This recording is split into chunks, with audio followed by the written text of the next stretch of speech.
To Jamar Chase when he wasn't open. Courtesy Bengals Radio, the bad news, Cincinnati still lost to the Packers, 27-18. Flacco, 29 of 45, 219 yards, 2 touchdowns. Cincinnati drops its 4th in a row. Also in the AFC North, the Ravens lose to the Rams, 17-3. Baseball playoffs, American League Championship Series, Game 1. Seattle wins it in Toronto, 3-1. Cavaliers last night, exhibition play, lose in Boston, 138-107. The starters didn't even make the trip as the Cavs fall to 0-3 in exhibition play. You can now find 92.3 The Fan on YouTube. Subscribe to our YouTube channel for the best content from our shows each and every weekday. That's 92.3 The Fan on YouTube. Headline sports news every 20 minutes right here on 92.3 The Fan. From the University Hospital Sports Desk, I'm Jeff Thomas. On next time for the Ken Carman Show with Anthony Lima here on 92.3 The Fan. Catch Afternoon Drive with Nick Wilson and Jonathan Peter live on YouTube each and every weekday from 2 to 7 p.m. The Ken Carman Show with Anthony Lima. It is the same old story in Pittsburgh. Final knee taken by Mason Rudolph. Browns leave here with a long list of injuries as well. Browns lose. How do we get this offense to go? We are operating offensively 32nd out of 32 teams. And that's just the bottom line. Every other team in the league has gotten to 20 points. Every other team in the league, even whether it be New Orleans, can go put up points. Carolina's putting up a lot of points. They won a shootout today with Dallas. Tennessee was able to put up points and go beat Arizona last week. We can't do it, and we have got to figure that out because what we're doing offensively right now is not good enough. It's a Browns loss, friends. They fall to the Steelers 23-9 to go to 1-5. Yeah, it's frustrating. To lose the same way every time, it's frustrating as hell. It has to go back to action and getting work done so that there is a different outcome because nobody in the building likes this feeling, and we definitely don't want to keep that rolling. We're not where we want to be. We understand we had a tough start schedule-wise, but no one cares. You're 1-5. We have to come together. We have to find a way to win a game. And we have the Dolphins coming to town, and that's our next chance. So we have to find a way to win that game. Winning will solve a lot of those problems. This is Cleveland Sports Radio, 92.3 The Fan. Good God. Audio courtesy of the UH Browns Radio Network. Hello. Kenny, it's an honor to be doing radio with you today. Is it? It is. These are the moments. These are the days that when I'm on my deathbed, I'm going to be thinking about coming on after another humiliating loss in Pittsburgh. The problem I have is that I have nothing new to really say. I don't think I have anything new to say. We should have enough banked that AI can do it for us. Don't in tempt them with that. That's a really bad idea. I understand that. That's a really, really, really bad idea. Reckless speculation. But did you strike that from the record? Did you really want to come on today and do this show again? No. Do they really want to hear it again? Well, you better, damn it, you guys, you better go after him. You better go out. Look, okay, he ain't gonna fix nothing. Ain't gonna fix nothing. You name the person, and I'll say what that's a great exercise to start it off. Okay. You name the person, or you name the focal point of the football game, and I'll just give you my first thoughts. Jerry Jeudy. Drops. I was going to say penalties. Whatever. Drops. I actually think the penalties were worse than the drops this time. No, they were? He had a drop. Nothing's worse than the drops. He had a drop. Nothing's worse than the drops. Dylan Gabriel hit him perfectly. 2 hands. If they were to show you a highlight, a compendium of drops, nothing's worse than videos in the NFL, like the league's best drops. I'm telling you, that drop that he had. That was not the best drop of the game, though. But it was a damn good one. Which one? There were 3 I counted. Well, one technically wasn't a drop, but it pelted Isaiah Bond right in the... Yeah, that was the one. That was the one. Every now and then, I play my And then the receiver got mad because he didn't turn his head towards the quarterback. I see that. I thought of my college football video game that I play. NCAA. I thought of second graders playing football. Yeah, NCAA 12. I swear to God, that happens in the game. You'll throw a slant, and it'll just bounce off their helmet. And you're like, well, what is this, a glitch? We're in a glitch right and now. It bounced off his helmet. So they told him to run the route. He ran the route. You didn't tell him to do anything else. Harold Fannin had a drop, which I felt bad for. David Njoku had a drop. There was consecutive drops at one point where I just go, what the hell is the point of any of this? I stopped taking my notes after the third quarter. I need to know, give me a name, and I'll tell you what I think, because it probably hasn't changed from last week. Jack Conklin. Goodbye. I am not saying anything worse than that. I'm not saying anything worse. I mean, I'll do it myself. You want to go down the list? We'll do it. I'll give you one. Yeah, keep going. Quinshon Judkins. Bright spot. Wait a minute. No, Nick Chubb. You know why? He's more like Nick Chubb than we thought. You give him a handful of carries. You drop back 56 times with a quarterback that's under duress. Okay. He's the bright spot of the offense. And I understand. They were definitely keying on number 10. Without a doubt, they were keying on number 10. But you get down to the ball. First and goal from the 3, was it? Was it first and goal from the 3? Get him off the field. Nah, he's got to come off the field.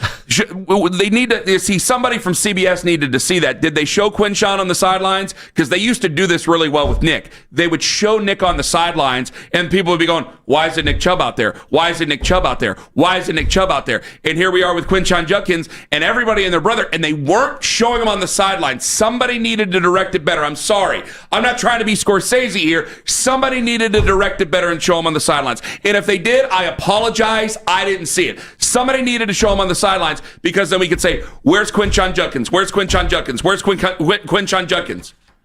And I got to this level here yesterday with it, because we're saying the same thing about Nick.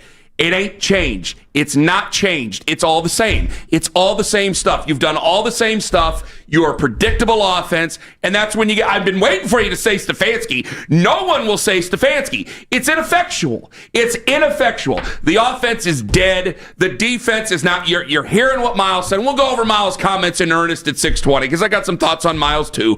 We'll go over his comments in earnest at 6:20. But you're starting to get the groans and the anger from the defense here. It has begun. It has begun. So I look at this and I think, well, all right, the beginning of the season, because it went the way we all thought it was going to be. But as we say, oh yeah, just because we think it's going to go the way we think it's going to be, doesn't mean we ain't going to be mad about it. Because you have to be mad about something like that.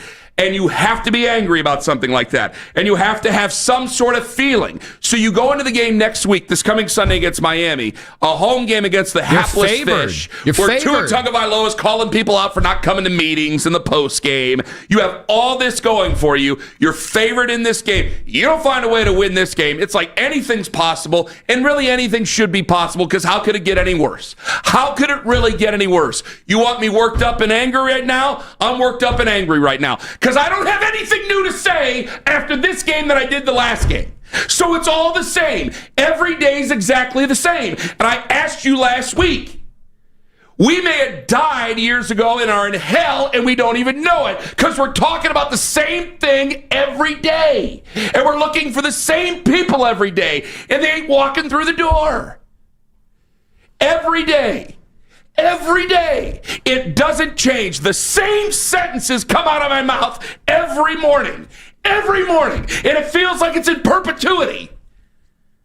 Ernad, sorry. Go ahead. I know. I appreciate it. I got to say, like, your emotion and your anger is appreciated, because when it goes the way that a lot of my friends have gone, they are just tuning out. I can't do it. I can't do it. They are just I told you 3 weeks ago, I stopped getting texts about the Browns. Like, I've never seen this in my lifetime, where I'm not getting texts where my buddies are like they are doing other things. Like, they're sparing themselves because they knew what kind of a year it was going to be. You were holding out hope. I mean, you got excited right before the season started, because there were some fans going, "Where's the normal Ken Carman? Where's the Ken Carman that gets us rallying for a cause right before the year? I should have held firm. Where's the Michael Stanley? Where is all that?" I should have held firm, and I didn't. And that's the thing. Like, thank goodness for people like you, because if it were like my friends, I don't know about the health of the organization, the health of the entire franchise. Thank God for guys like you who are willing to stick their head in the sand and lie to themselves about what they're about to see. Thank God. Yeah, thank God.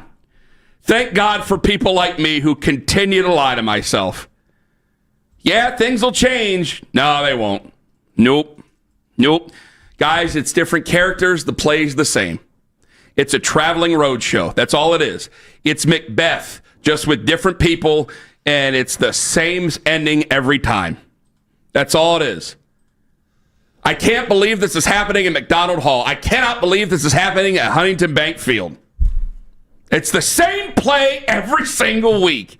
And it's been that way for 6 years. It really has. I know they made the playoffs twice. I don't care. Whatever. It's the same thing every single week. Nothing's changed. He hasn't. And the worst thing about it, you watch this offense. I know he had to bring it back because they're so young, and so you had to dial it back a little.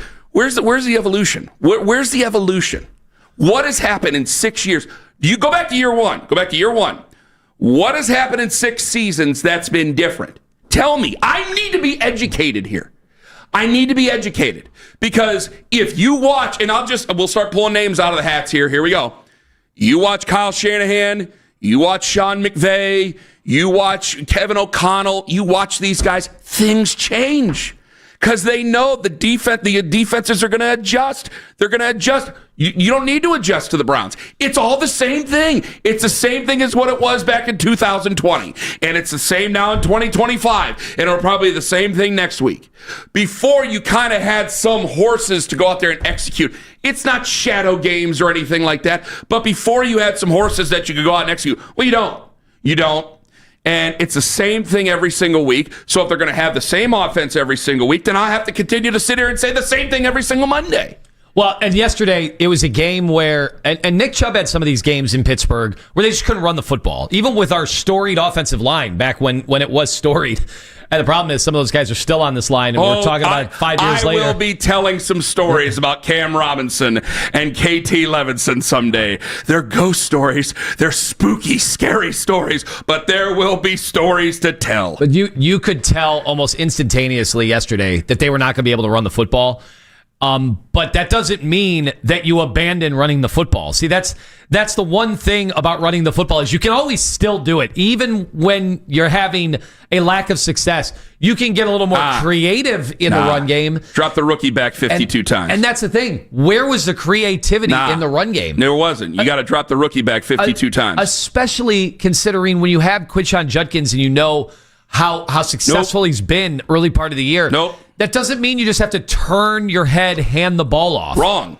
There are other ways to do it. Yeah, there's other ways to do it, like dropping the quarterback back 52 times.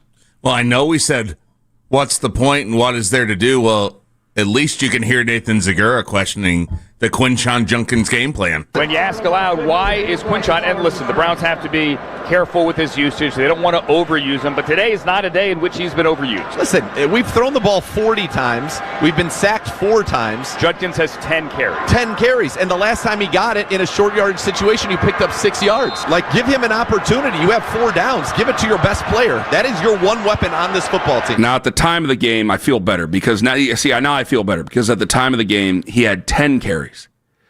And so Kevin certainly heard the message and picked up the pace, and he finished with a grand total of 12 carries. He had 1 target yesterday in the receiving game. 1 target. It's by far your best offensive player, right? I mean, come on. How do you think you're going to go to Pittsburgh and win? What was the formula yesterday to actually go out to that stadium where they never have success? And Kevin and his staff, the brain trust this week, said, I think we got something that we can cook with. And we dropped them back 52 times before. I think we do have something. Drop them back 52 times. They dropped him back 58 times. 52 times the ball left his hands. 6 times he got sacked. That's a great point. That's a great point. I forgot. He was sacked 6 times, so he dropped back 58. Thank you for correcting me. Because I would have said 52 the entire time. There were 52 attempts. He dropped back 58 times. He dropped back 58 times. Against that defense. They dropped back 58 times. Well, the defense ain't even that great. Then they start cheap shotting. You make them look better. Yeah. Then you make them look better. They were teeing off. I even think Mike Tomlin at one point might have told him, who cares if you get a 15-yard penalty? What's going to happen? They didn't care. What's going to happen? Who cares? If you got bullied. If you give the Browns another drive, what are they going to do with it? That game was a 2-possession game. Through a lot of the fourth quarter, it's 2-possession. It finished with a 2-possession game. And at no point did I think they were going to be able to score. I know they did it against Green Bay early in the year. At no point did I think they were actually going to be able to go all the way down and score a touchdown. I never thought that was going to happen. Here's one I'm going to want later today. Go, when we did at 8 o'clock on Friday, go get that speech, the accidental speech, that challenge I laid down. Tell me if they answered any of it.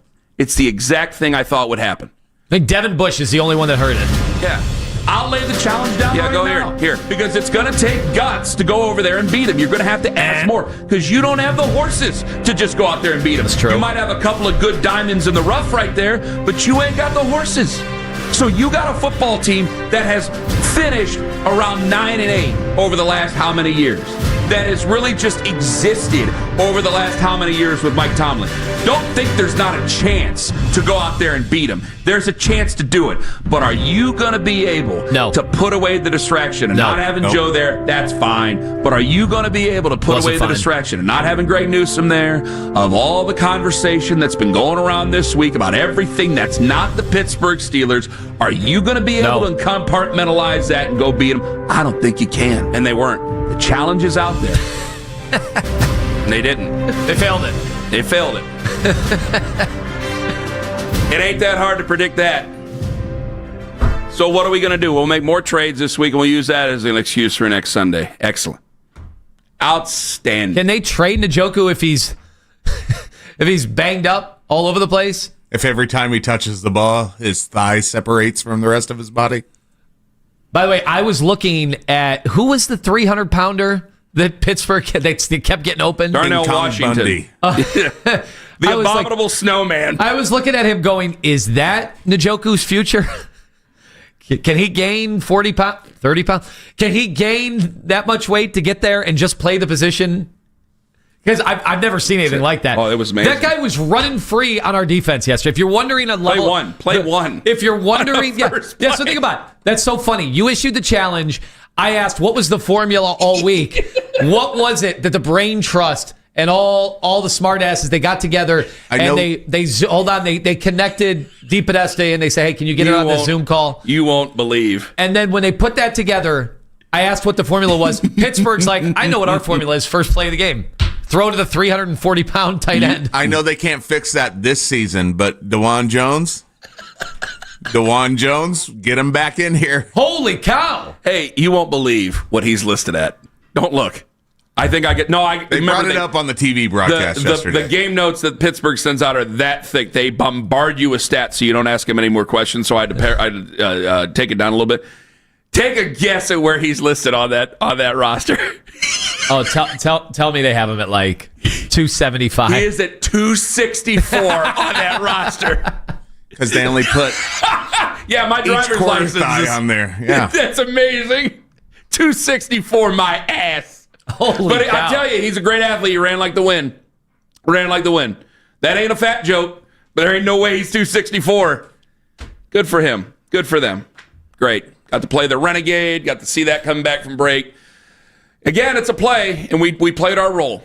We did our role. Do you think our friend, Iron Eagle, who comes on the show, who he may be a sabbatical right now, what do you think he was saying to whoever hands out the assignments at CBS? Has J.J. Watt ever done a Browns game? No, I don't think so. That was it? There ain't no way Iron Eagle and Evan Washburn didn't look at him this week and go, wait until you get a load of this. We've been here. You've been on the field for it. Wait until you see it from the booth. It is something to behold. You'll get used to it. He was probably saying, hey, any of the fun, colorful stuff we have about this game, don't use it early. We're going to have a fourth quarter where we're going to have to get it all in. Miles is telling you guys the truth. He's not wrong. He just signed the contract, and I don't care. That's after Jeff right now on The Fan.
923thefan.com.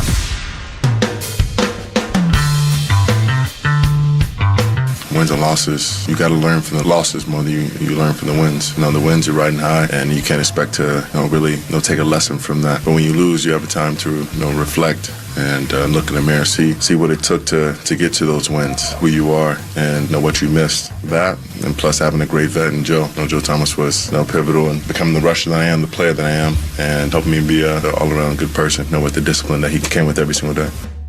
So Miles ain't wrong.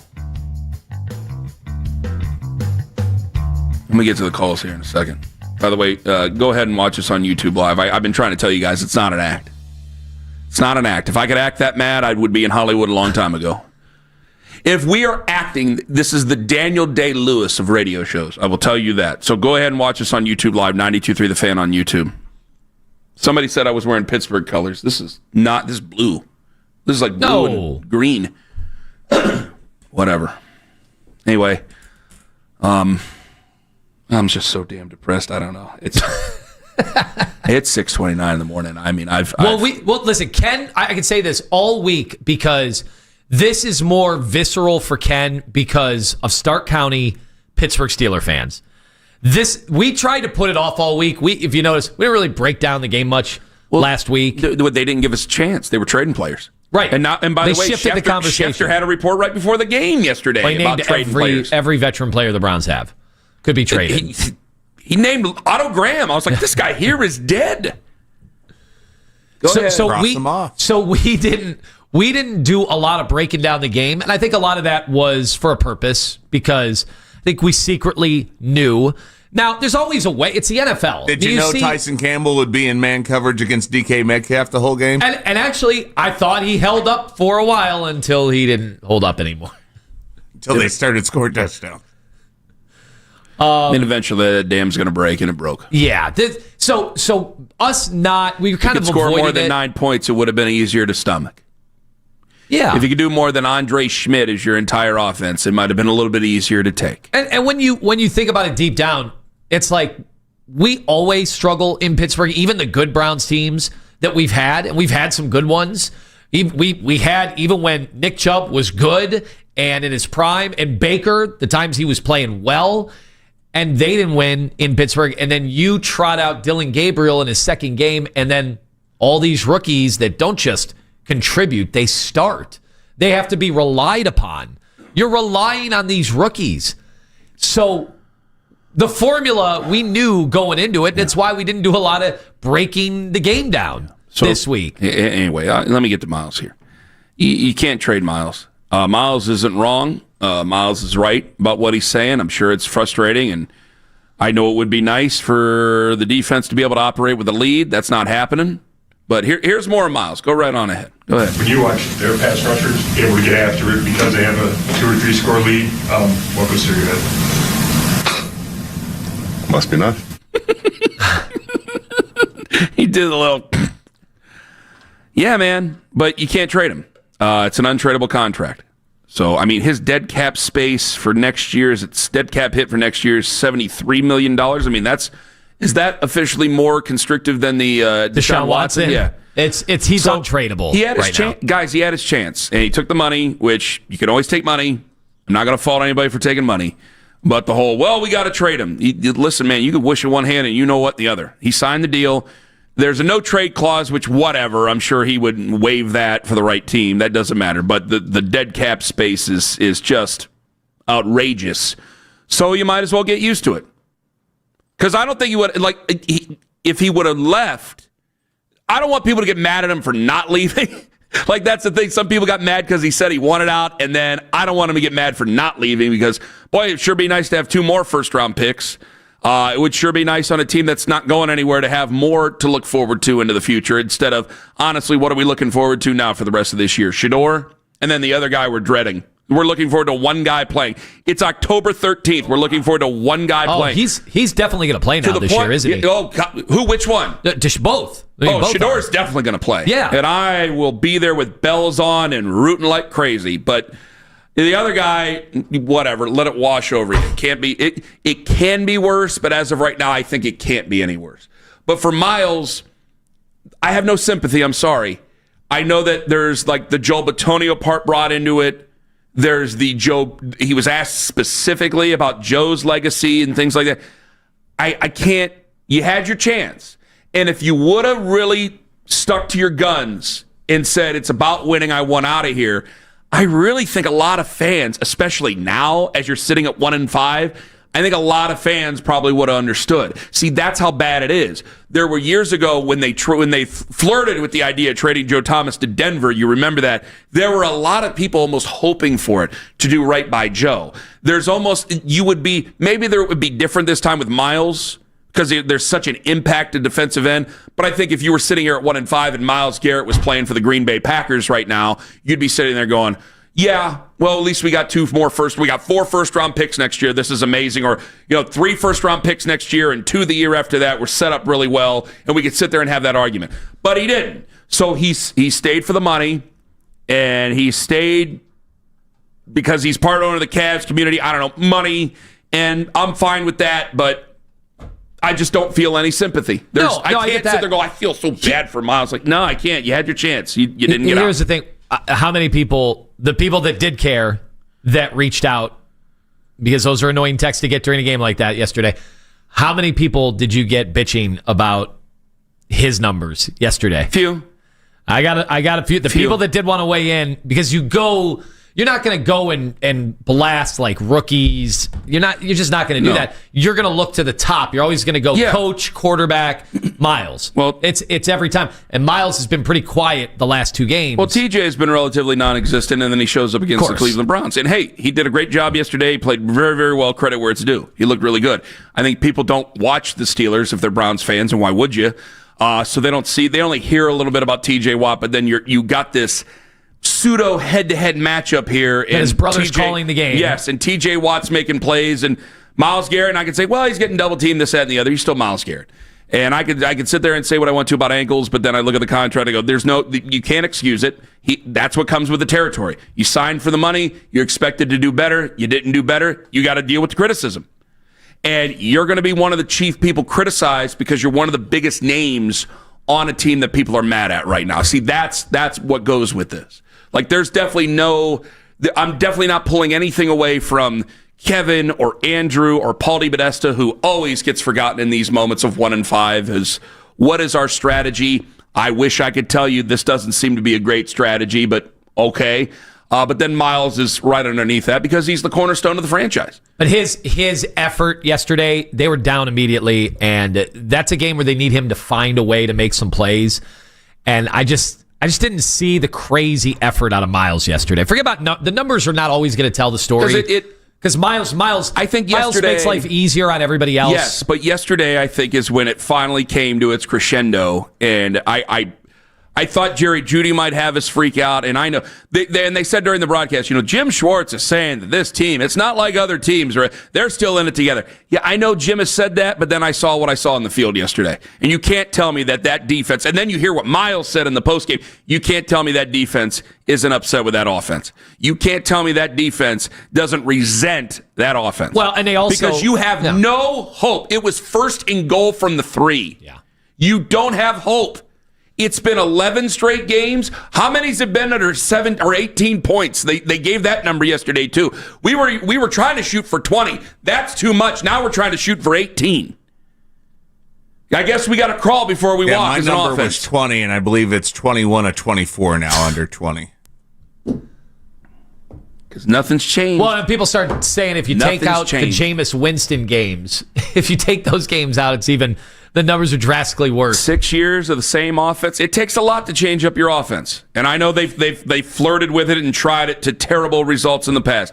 It takes a lot. You go back to some of the legendary names, there were some really big controversial decisions to change their offenses years ago, pro and college. It takes a lot, but good God almighty. This is, and it's not like you would switch to a different offense and everything would just click. Not pointing that out, but man, it's just, we're saying the same, almost said another word. We're saying the same stuff that we said 6 years ago. We're saying the same stuff we said when things were good. It's the same thing. Nothing seems to have evolved. If I go back and I get these notes that I take, these copious, pointless notes because they weren't going to win. If I take these notes and go back and look at them from 5 years ago, it'll probably be the same stuff with just different people. It's the same thing. Coming up next. Well, we got some calls coming up at 7 o'clock. But you want to go to the phones? We want to go to the phones? Yeah, all right, we're going to go to the phones, damn it. We'll hear from you. We've made them wait this long. That's fair. We'll hear from you guys. We might have a provision, though. Before we go to the phones, we'll just have a quick provision about what we want to hear from the phone callers today. 216-474-0092. Let us have it. Coming up in 4 minutes on The Fan. Anthony Lima Ford, Van.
Jonathan Peterlin from 2 to 7 p.m. each and every weekday. It's free. Subscribe to 92.3 The Fan on YouTube.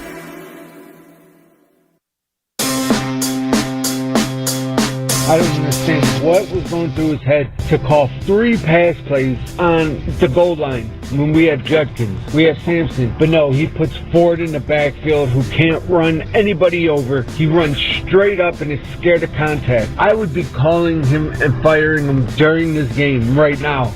This is terrible. That's the Coming In Hotline. There's so many ways you can get to us. We're going to take your phone calls here in a second. There's so many ways you can talk with us. Why do I always forget we'll about be getting that? a lot of hotlines in today. Don't worry. I always forget. I'm always my wife's always like, "Why don't you throw a couple in?" And I'm like, "I'm not doing that. Come on." There might be an Easter egg in there today. Oh, good. We'll find out. But you can watch on YouTube. The chat's going crazy. And you can also use that Listen Live. There's a Listen Live feature. You get on 92.3 The Fan on the free Odyssey app. There's a Listen Live button, and then right next to it, it says Leave a Message. There's a button.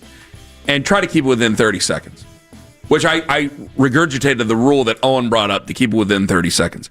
And you can always, if you're pressed for time, you can't stay on hold, you can always leave that, and we'll play them throughout the day. 216-474-0092. Okay, so before we take the phones, you got yourself there's a proviso here. There's a rule that you have.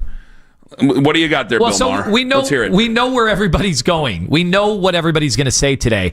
And we know we've got it. Are you guys going to let Stefanski have it? Are you guys going to finally do it? And I'm thinking, look, we know where these calls are going to go the rest of the season, okay? Mm-hmm. I do want to at least issue the charge to the listeners, the callers. I think we know most of you are on the same page, especially if you are determined to call a sports talk radio show on a Monday after a Browns loss in Pittsburgh. You obviously, we know what's probably on your mind. We get people that want to fire Stefanski after wins.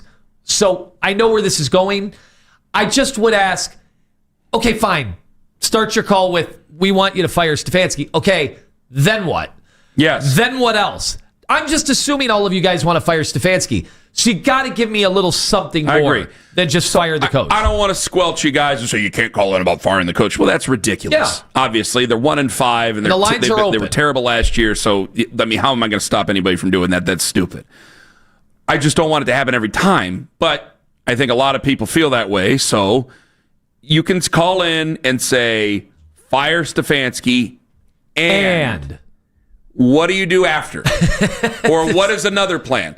And fine. I don't want to throw too much in there. Just go ahead.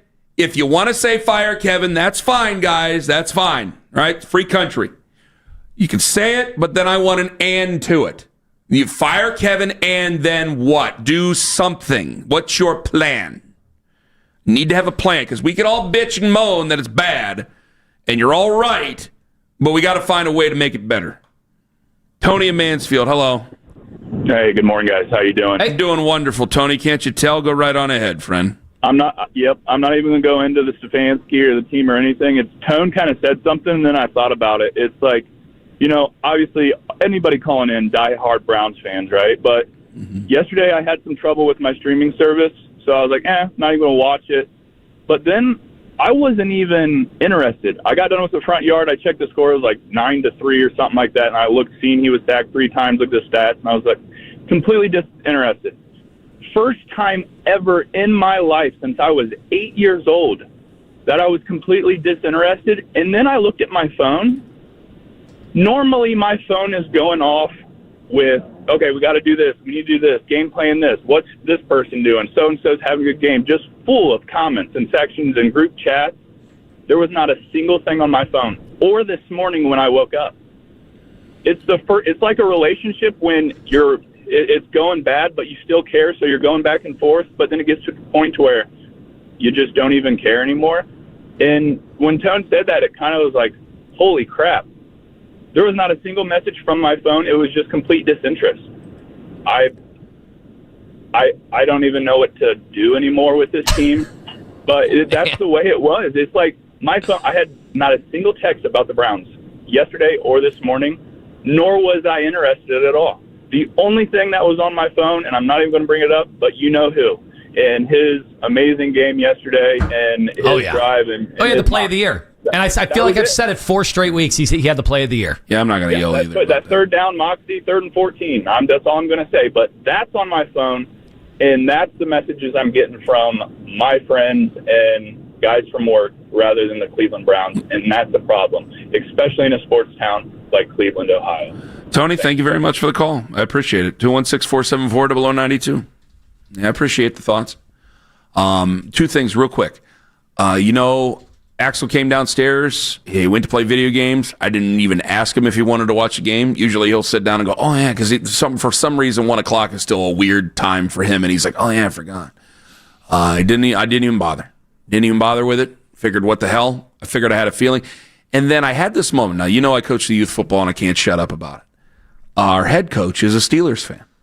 And there was he's like, you're going to see a lot of this on Sunday, like doing the towel thing, and go, yeah, I'm sure I will, and I'm sure you guys are going to win. It's not and that's the extent of it. Yeah. Fun. When I met the guy 4 years ago, it was on 1 foot pointing at each other over this sort of thing. And now it's like, yeah, they traded 2 guys away this year. All they're talking about is trading other guys. Guys are getting quotes from Beacons and U-Haul about what they're going to do here. You're like, yeah. He started a 3rd-round rookie in his 2nd game yesterday. Yeah, there you go. Against Aaron Rodgers, who did magical things again yesterday. There were so many times I thought he was going to get sacked, and it just, there goes the ball. There's that one. There's the one that, was it Jalen Warren or was it Kenneth Gainwell, where he just flipped it between 2 guys. I go, this ain't even, I feel like Paulie and Goodfellas. It's not even fair. Lord. Todd and Menor, yellow. How's it going, guys? Hi, Todd. I would actually keep Stefanski, and to Anthony's point, I'll go up a step further. Not only would I keep Stefanski, I would hire James Franklin as assistant head coach so we can get the number 1 overall pick. Have a good day. Todd's got a plan, folks. What about What about Trent Dilfer? He's available. That's a man of action. No, I did say when this goes down, hire Billy Napier. No one coaches with his back against the wall better than Billy Napier. And you come into the job with your back against the wall here. Go ahead and hire him. Now, I'm not serious about that, by the way. Don't turn that into a moment. All right, going to get to all you guys. 216-474-0092. And is there any sympathy for Miles, or is it, hey, you signed on the dotted line, pal.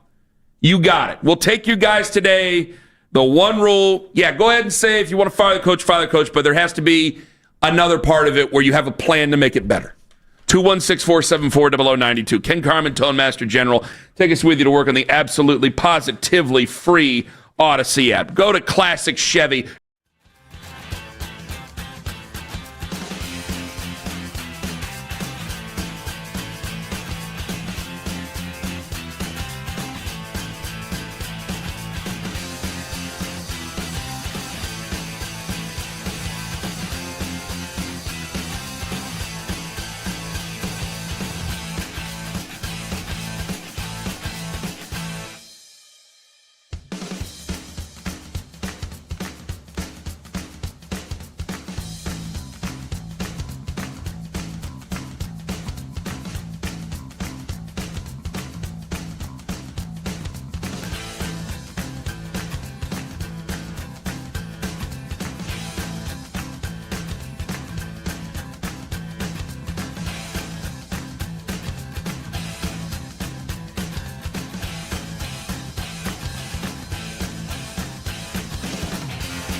minutes right here on 92.3 The Fan. From the University Hospital Sports Desk, I'm Jeff Thomas.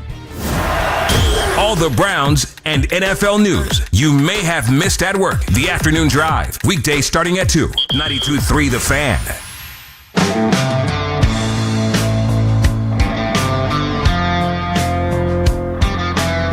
When you watch their pass rushers able to get after it because they have a 2 or 3 score lead, what goes through your head? Must be nice. Must be nice. That's what I'm going to say to every other team that's experiencing success. Must be nice. Must be nice. Seattle went on the road all the way across the country, did that diagonal, probably like 15 hours it seems. Went down there on the road, won. Jacksonville helped us out a little bit. Must be nice. You know who had another game wrecker of a day? Had his little daughter trot out to him after the game. Aww. It was so cute. And going, must be nice. Must be nice. We don't got those things. It's the same thing that plays out every day. Indy went and got a bridge quarterback because of their fiasco. Yep. They were down in that game against Jacoby Brissett and come from behind win, Kenny. Must be nice. Must be nice. What's Indy's record? We get down 3-0 and I feel like it's 300. It seems insurmountable. Yeah, there's no come from behind. Like if you get down 3-0 with this team, it's like, well, we've done all we can here today. That's it. 216-474-0092. So I want to get to you guys. Must be nice. I want to get to you guys. If you call, you obviously you could say you want to fire the coach if that's the case. Okay? One guy wanted to keep the coach earlier, but he did it in a sarcastic fashion. Total sarcasm. But you gotta have an and to it. You have to have something else in there to help make the situation tolerable or better, other than just firing guys. 216-474-0092. Let's go to him. Here we go. Alvis in Cleveland. Hello, Alvis. Hey, thanks for taking my call. Glad to have you. Yeah, man.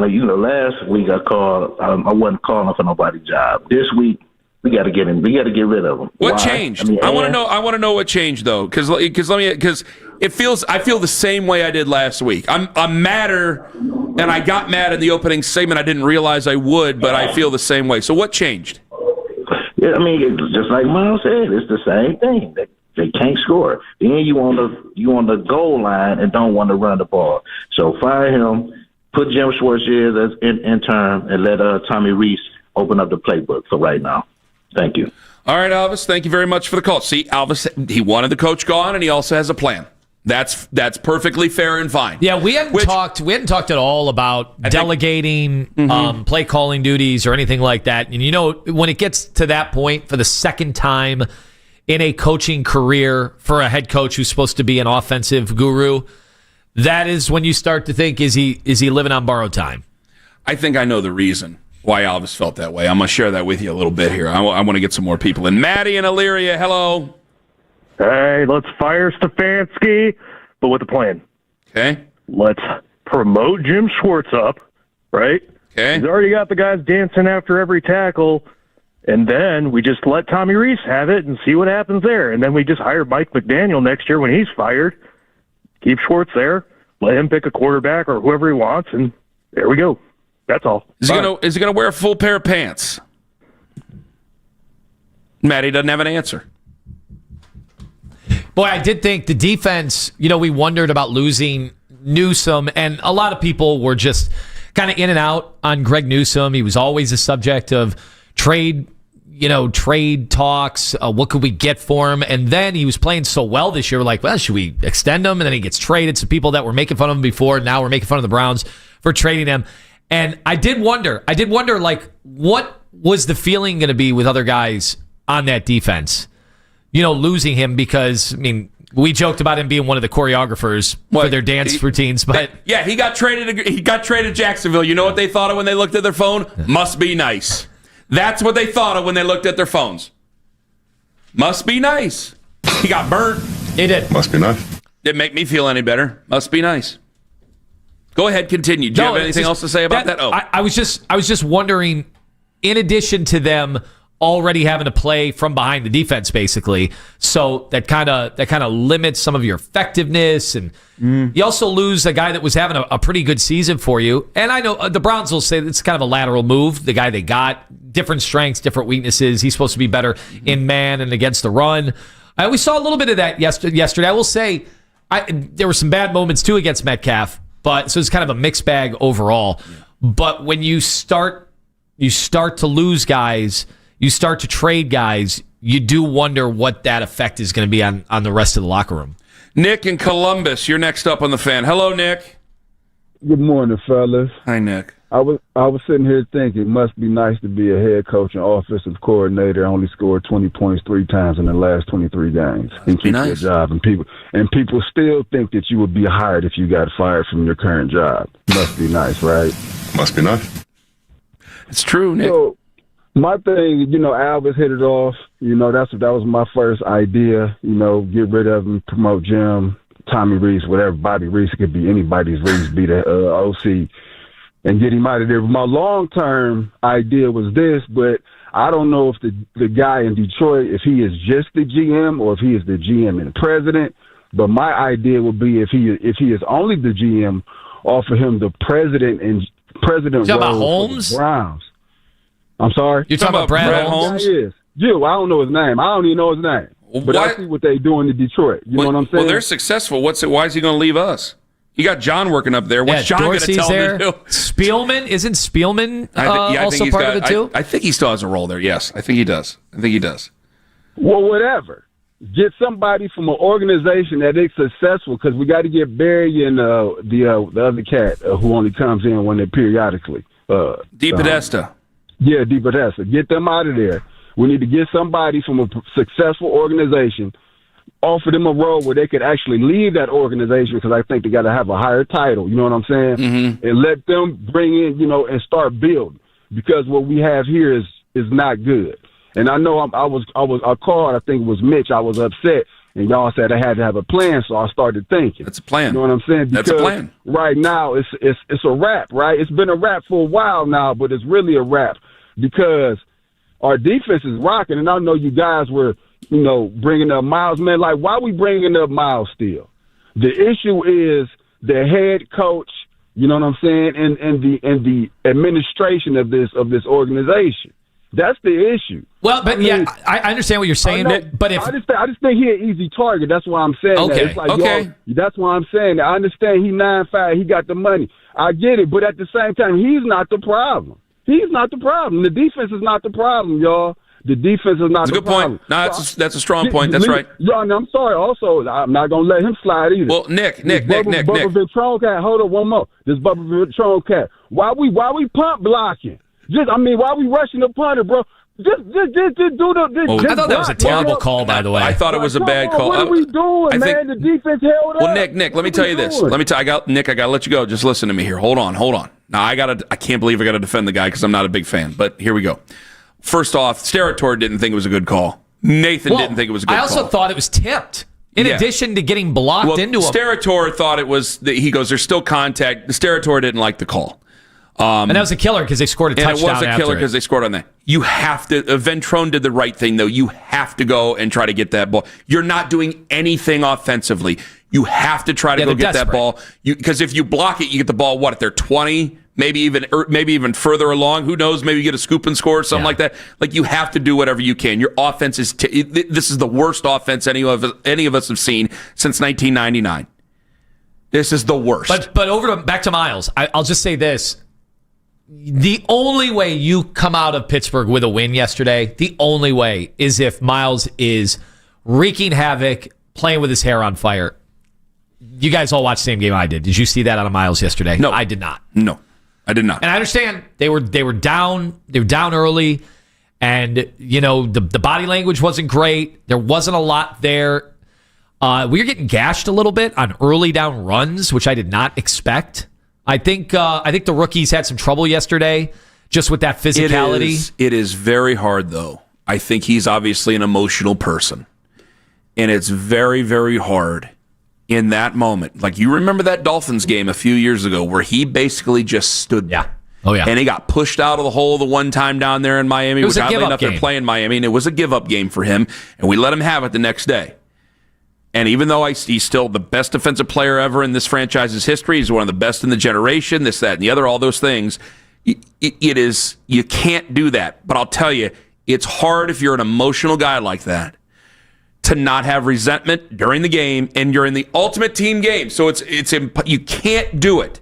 You can't do this. But if you had no faith in other parts of your job and in the people you work with on the other side of the room, if you had very little faith in the leadership of where you work, it's hard not to have that attitude. That's in any walk of life. I know he's getting paid way too much money to have that attitude.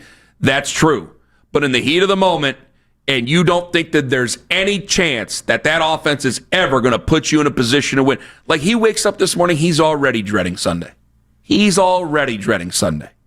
Because I think he knows there ain't nothing that's going to fix this year. It's not going to fix it this year. 216-474-0092. I'm going to get to more of you guys coming up. It's been strong. One of those callers, Alvin, he said he didn't feel like that last week. He feels like this week. I think I know the reason why. Because if it was their thought, it still looks so bad on him right there in the middle of the game. What is that? I'll tell you. And Adam Schefter's throwing around some names. Big names that you could be moving on from. Ken Carman, Anthony Lima. Take us with you to work on the free Odyssey app. Anthony Lima for QC.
in exhibition play. You can now find 92.3 The Fan on YouTube. Subscribe to our YouTube channel. Get the best content from our shows each and every weekday. That's 92.3 The Fan on YouTube. Headline sports news every 20 minutes right here on 92.3 The Fan. From the University Hospital Sports Desk, I'm Jeff Thomas.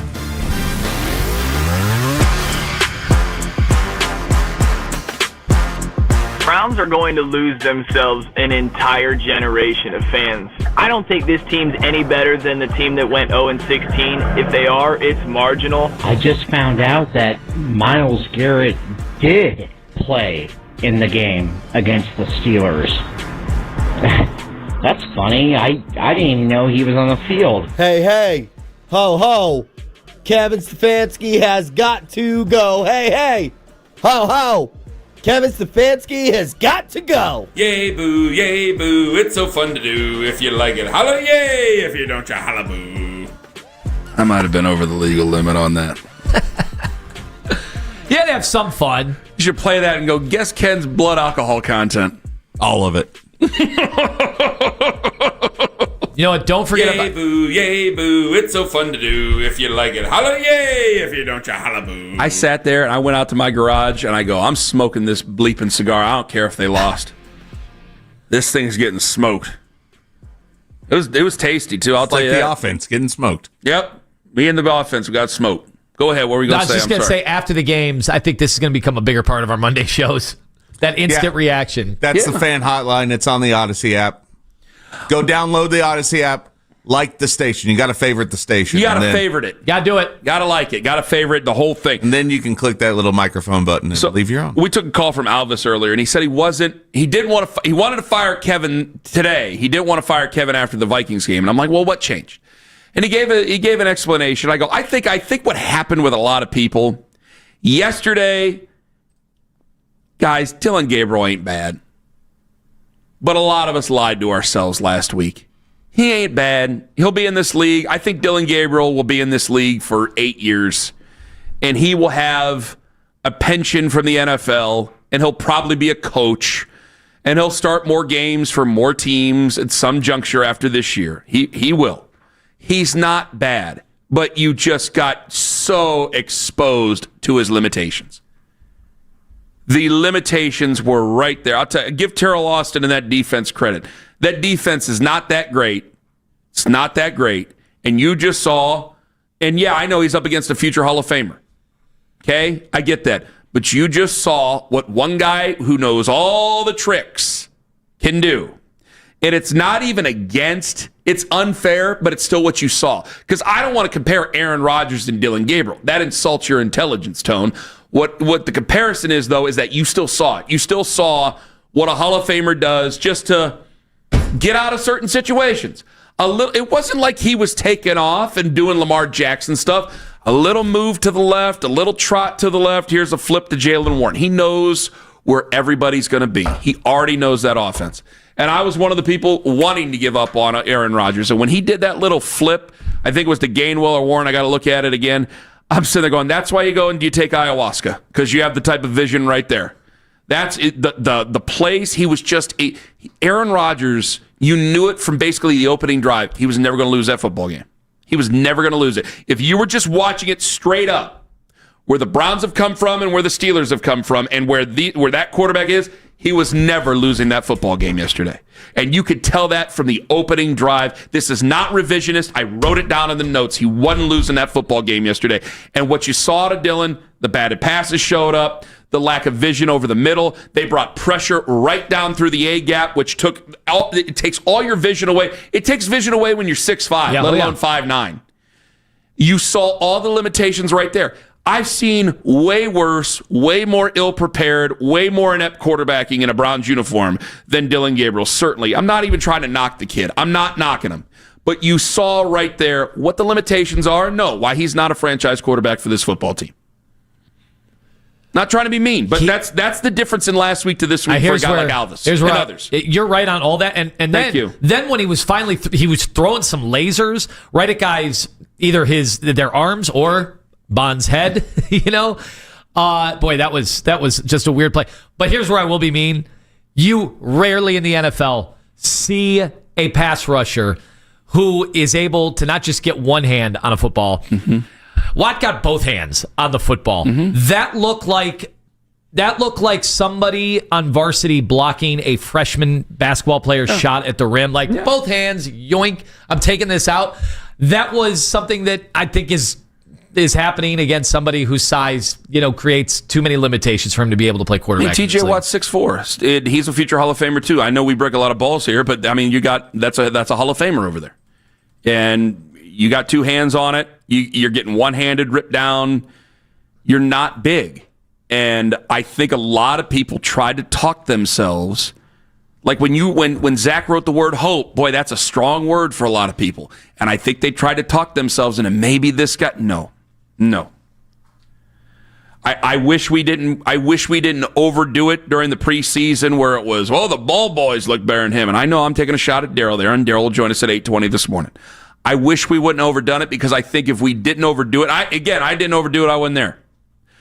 But if the media didn't overdo it, I think a lot of people became very defensive of him.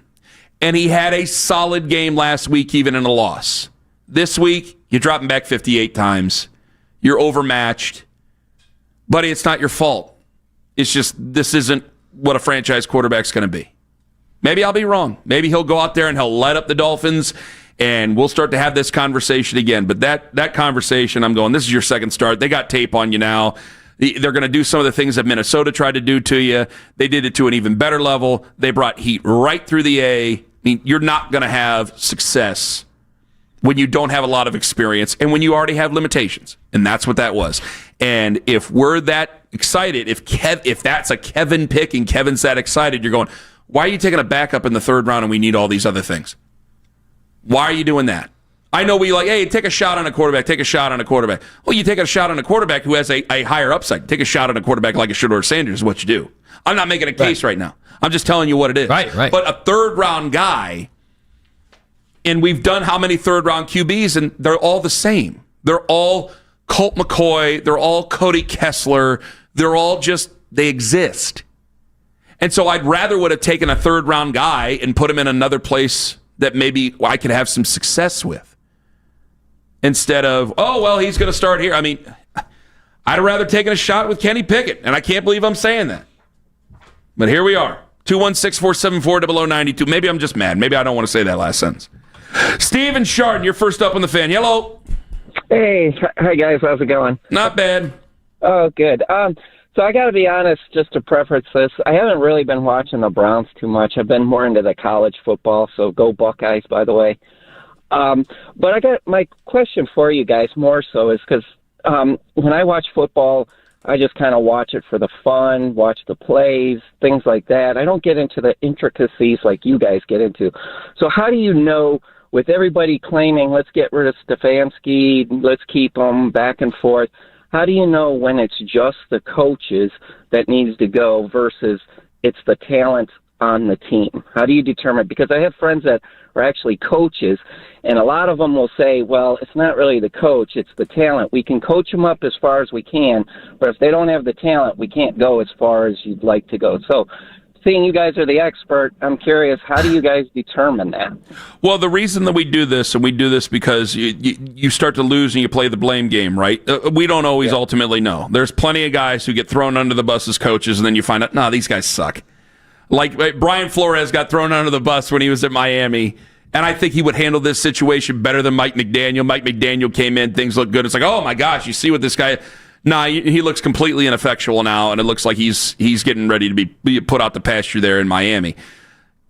I think that you expose it with the players and what they do after a guy gets fired, really. I mean, you go on this, and really you get a feeling of what the locker room's like. And I think we're starting to get a feel of what the locker room's like, where when you have Miles say must be nice, and we're making jokes, and you see that frustration, this defense can be a good defense. It really can. You got some guys who were there that are, and Steve, thank you very much for the call and the question. You got some guys who are there that can figure it out. But when you have an offense that's stagnant, and that's putting it nicely, and you have an offensive head coach, somebody has to be laid with the blame. And head coaches in this league, I mean, good God, even in college football, 3 weeks ago, James Franklin, his team was in the top 3, looking forward to the college football playoffs. They had a chance to beat Oregon at home, and now he's out of a job today. They paid him to go away. It's a quick happening. It happens quick in major college football and happens quick in the NFL. And you start to play the blame game on this. And they could go out there and they could get, if they let go of Kevin during the season or something, which the more these games go like this, the more I got to wonder if it's actually a possibility. But, okay. I don't know how much of it would change. Because right now, again, I do look at the guys that you have, and Jack Conklin to me is no more. Wyatt, he'll be on the block. Joel Bitonio, the Adam Schefter put his name up there. I think Ethan Posick probably makes more sense. I don't think you're getting rid of Joel Bitonio, but I think Ethan Posick is like, well, they really like Luke Whippler. I could definitely see them trading away Ethan Posick and being okay with it. You got names there that at one point used to be part of a bright future. Now they're finishing it up. Like, would it surprise anybody if David Njoku's gone by November? No. I mean, these guys were once part of a bright future. Now they're finishing up their careers here. And when you have the same looking offense that you did 6 years ago, and very little of it's changed or been able to change, the guy who's in charge of the offense is going to take the blame. Because I just can't keep, well, it's Deshaun's fault. Well, it's Baker's fault. Well, it's quarterback X's fault. Well, you see, it's Odell's fault. It's been 6 years. At some point, someone's going to have to deal with this and answer to this. Because all those other guys are gone. He has, without a doubt, and I said this, I think before the season started, like, your offensive line was going to be a big question mark going into the year, as it is going to be from here on out, including next year, because, they could have 5 new guys next year on that offensive line. So that is a big concern. Your wide receiver room coming into the year was one of the worst in the NFL, and that wasn't just me saying it. I couldn't find a list that didn't have the Browns in the bottom 5 when it came to the wide receiver room. So you put those two things together going into a season, and we didn't know about Judkins. Judkins has looked really good until yesterday, when it was pretty clear what the Steelers' plan of attack defensively was, to take him out and put more bodies, more eyes, focused in on the backfield. They don't have a lot of answers, but I can't defend Stefanski at this point, because you want to see some overachieving. You're not seeing any of that. You're not seeing any creativity in the run game, which is what they needed yesterday in a big way. You just didn't do anything to help out your rookie quarterback. And then, obviously, you guys know what I feel about the rookie quarterback anyway. So it was going to be tough. But at some point, you want to look out there yesterday and say, man, my coach is doing everything he can. At no point is anybody saying that about Kevin Stefanski anymore. No. Let me get to Avery in Connecticut. He's listening on the free Odyssey app. Hello, Avery. Hey, guys. How are you doing today? We're doing all right. Awesome. So I'm calling because I think Andrew Berry's been getting a lot of slack lately because, the offense isn't good.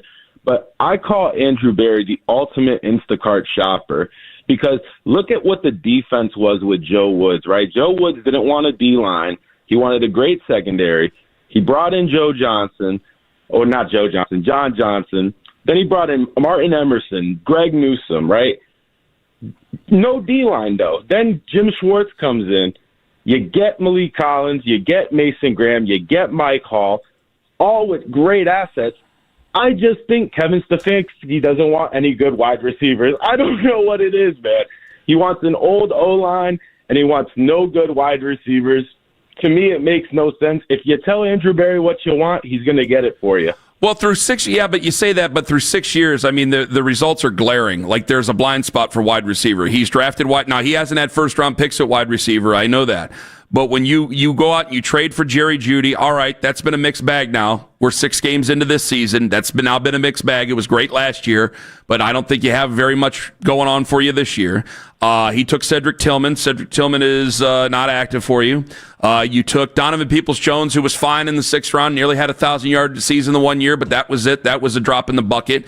Everybody else, they've not worked. Again, and I don't, this is going to definitely be to gaslight everybody here. I don't know if I'm using the proper term, but it's Anthony Schwartz and not catching that pass that starts this entire free fall years ago.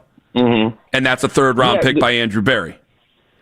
Very true, but you also look at, we said Andrew Berry couldn't draft linebackers, and he drafted Schlesinger and Jeremiah.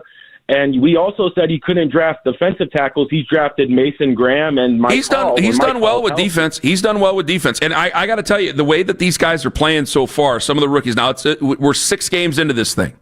And you're going to see some of the game planning going on because, Carson, there was some misdirection that he missed last week. And Avery, you're bringing up some good points. I got to let you go. Thank you for the call.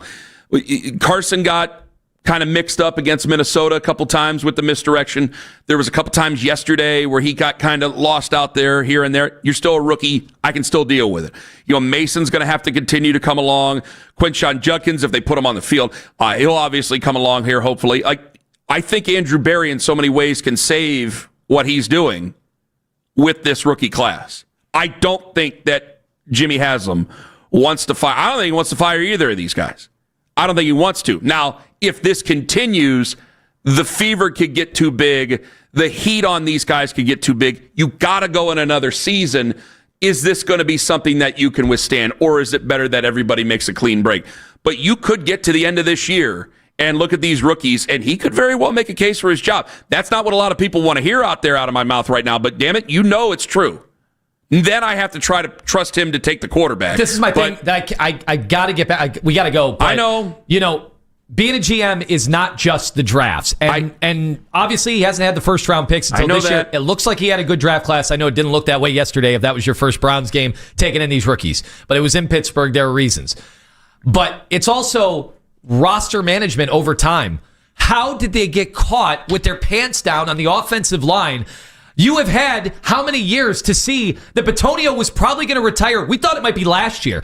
Where was this getting ready for the mass turnover on the offensive line? Now it's criminal because you're going to go into next year. I know. And you're going to be trying to do another rookie quarterback next year behind what offensive line? It was Zach. That is mismanagement of the roster. That is what they're supposed to be good at. It's not just the drafting here and there. I know, and but then then he had 4 quarterbacks this year on 2 football fields, divvying up reps and having 2 separate quarterback competitions. I understand that. The hell does that make? That makes no sense whatsoever. I understand. That's fine. I understand. I'm not even arguing with you. You just know that I don't think that they're a package deal. I think Jimmy would like to keep both of them, but if he had to make a decision, I think he'd rather do one or the other. I don't think he wants to get rid of them all in one fell swoop. I don't think he wants to do that. And if these rookies play the way they are, you're right. Your replacement plan is Zach Zinter. Is he active? I don't think he was. He was not dressed. Yeah. He was not on the 50, or he was not on the 46 yesterday. I like Zach coming out of college. Hey, I'm just a radio show host. I get him wrong all the time. Sorry. So, yeah, hey, you're not wrong, Tone. That's why I'm not getting in a shouting match with you. I don't know who planned on having this quarterback scenario play out during training camp. Probably a mix of both. They're thought partners, quote unquote. But no, this isn't mixing. But the only thing I can say is that everybody keeps saying how great this draft class is. These rookies are. That's going to weigh heavily into what Jimmy Haslam wants to do at the end of this season. You could definitely see a scenario where Andrew stays and Kevin goes. I don't believe they are a package deal. And I don't know if I would have said that thinking how things were just 6 months ago. 216-474-0092. Daryl coming up 8:20 this morning. We take a look at Browns quarterbacks of the past and maybe the future. There's some scary tales coming up in about last night in 5 on the Fan.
he sucks.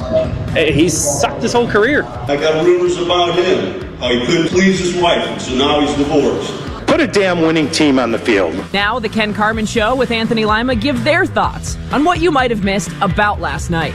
Gentlemen, yesterday's Browns game wasn't pretty. It may have had some fans clamoring for a quarterback of Browns past in one Joe Flacco. So I figured I'd have the fans hear from Flacco after his Bengals debut yesterday in Cincinnati's 27-18 loss to the Green Bay Packers. Joe saying, team's not done yet.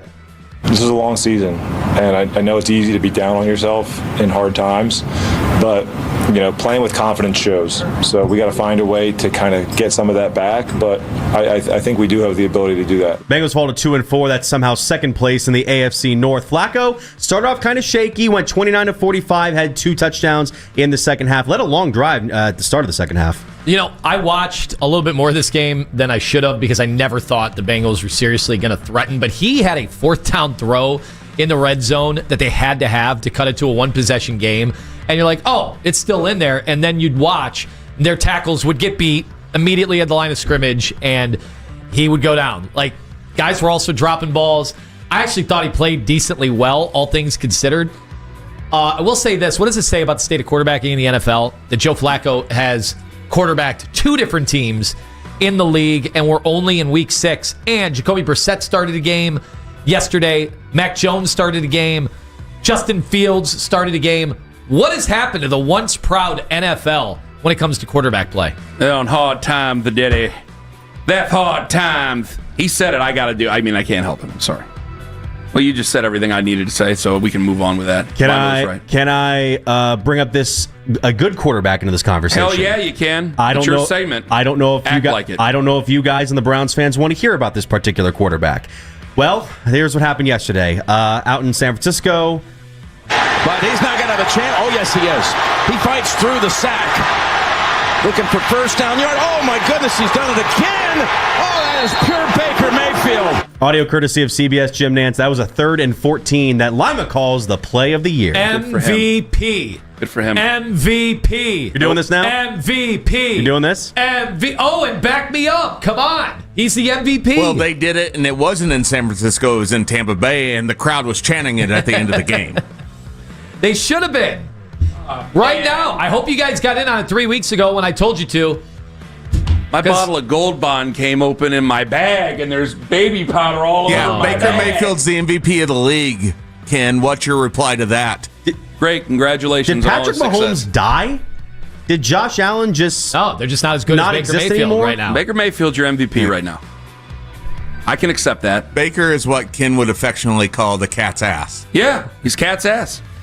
12 touchdowns, Must be nice. 1 interception. Must be nice. Must be nice to not draft Anthony Schwartz and have that all lead to that. We might have a change here this week, but I have not seen Baker top. He's been in the top 3. I've not seen him top the MVP predictions list, but I think it might be. How do you alligator arm a pass? How do you take a guy who's going to alligator arm a pass? Like if I'm Jimmy, I go, you took him in the 3rd round, and then he alligator arms a pass, and here we are. Here we are. I saw Jerry Jeudy and Njoku do that about 7 times yesterday. Yeah, because the horse is out of the barn now. By the way, you can say what you want to about David Njoku. He made 1 catch and paid a hefty price, so I don't even want to hear that. Anthony Schwartz wasn't going to pay that price. And then he stared at the safeties in the end zone after that. Remember they would send him on go routes and he would just get lost out there? He'd run into the stands. Like, what are you doing? Not to mention what Gage Larvadain did yesterday. Jeez, I felt bad for him. Then he took a shot. Felt bad for him. All right. We've talked about Browns quarterbacks of the past. They blew one too early, too, with the whistle. Can I talk about who might be under center for the Browns next season? Stop asking permission and just tell me, brother. 2 quarterbacks yesterday, Saturday, Fernando Mendoza and Dante Moore in Indiana versus Oregon. It's not your fault, Out Mitch. west. That's all right. The Hoosiers getting a big win over the Ducks, courtesy of this back-to-back sequence by the East Clevelander. Oh, Whittington is the fake. The ball's in the air. It's intercepted by Indiana. Dante Moore hit as he throws, and it's intercepted. And that is going to be the ball game. They're going to celebrate here in Eugene a little bit longer. Audio courtesy of CBS, 2 costly interceptions by Moore. But it's not like neither guy completely balled out. but they put on pretty good performances in that game. How on earth? There are people who apparently hate Kurt Cignetti, and I don't understand. He's awesome. He might be one of my he might be my favorite coach. In right fact, now. I feel like we've been robbed. I know the people that followed him his whole career, like they'll understand. But I feel like we've been robbed of a decade of him being really interesting because he wasn't in the big time yet, and now you're going to hear him. These other schools are going to go after him. And Indiana, they're paying. He ain't getting him. I don't think Penn State's getting him. I'm going to say it right now. Penn State ain't getting him. How crazy is that? When in your lifetime would you think one of the big time programs like Penn State with that heritage couldn't get the Indiana head coach? NIL's a hell of a thing, Tone. It's a hell of a thing. Indiana is a basketball school. How is this possible? And not to mention, they are not on the Ohio State schedule, but they are the last 2 unbeatens in the Big Ten. Thank God. That Big Ten championship could be interesting. That's it for about last night. Bang up job there, Would Mitch. you have a problem? Sorry for yelling at you. I was mad at the Browns. Kenny, buddy. would you have a problem if anybody had Indiana #1 overall? No. Well, yeah. No. Over Ohio State, Ohio State's better than last year. I mean, we have a playoff. Over Ohio State, we have a playoff. Who cares? Like I understand, but I saw people losing their mind, but Indiana's got the better wins now, don't they? What? Because they beat Illinois by 53, and Ohio State only beat Illinois by 20. The Texas win's not looking nearly as good. Texas won this week. Texas won. I think, they're not looking good. They beat number 6. I do think beat the number 6 team in the country. I do. You think Texas has looked that good this year? No, they haven't looked good that year, but they just did win. I think Ohio State's the best team in the country, but I would not have a problem if somebody voted Indiana #1. Wait a minute. Who's the effing guy who went to Ohio State here? What is this? You're making an argument for Indiana to be the #1 team in the country? I think they've been the most impressive team in college football. And they've been really, really good. They've been really good. No, I'm not doing this right now. We got Browns to bitch about. And there's plenty of bitching to do. Would you be okay with letting go of Joel Bitonio? Trading him? Yeah. What can you get for him? Well, there's an emotional part to that as well. You know how I feel about these things. I would have traded Joe Thomas at the end.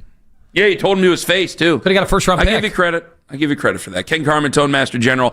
820, Daryl Ryder on the Fan. Anthony Lima for Mentality.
we have in Shador. Let's determine whether these guys are starters, number 2s, number 3s, or shouldn't be in the NFL. And then we will go ahead and draft our quarterback of the future in the 2026 NFL draft, which is why we traded down. Catch Odyssey NFL insider Ross Tucker on Afternoon Drive every Wednesday at 4. We are Sports Radio 92.3 The Fan. The Columbus Day Parade. We're back, baby! We're back! Columbus Day. We're back. Columbus Day, we're back, Italians. Hey, paisanos!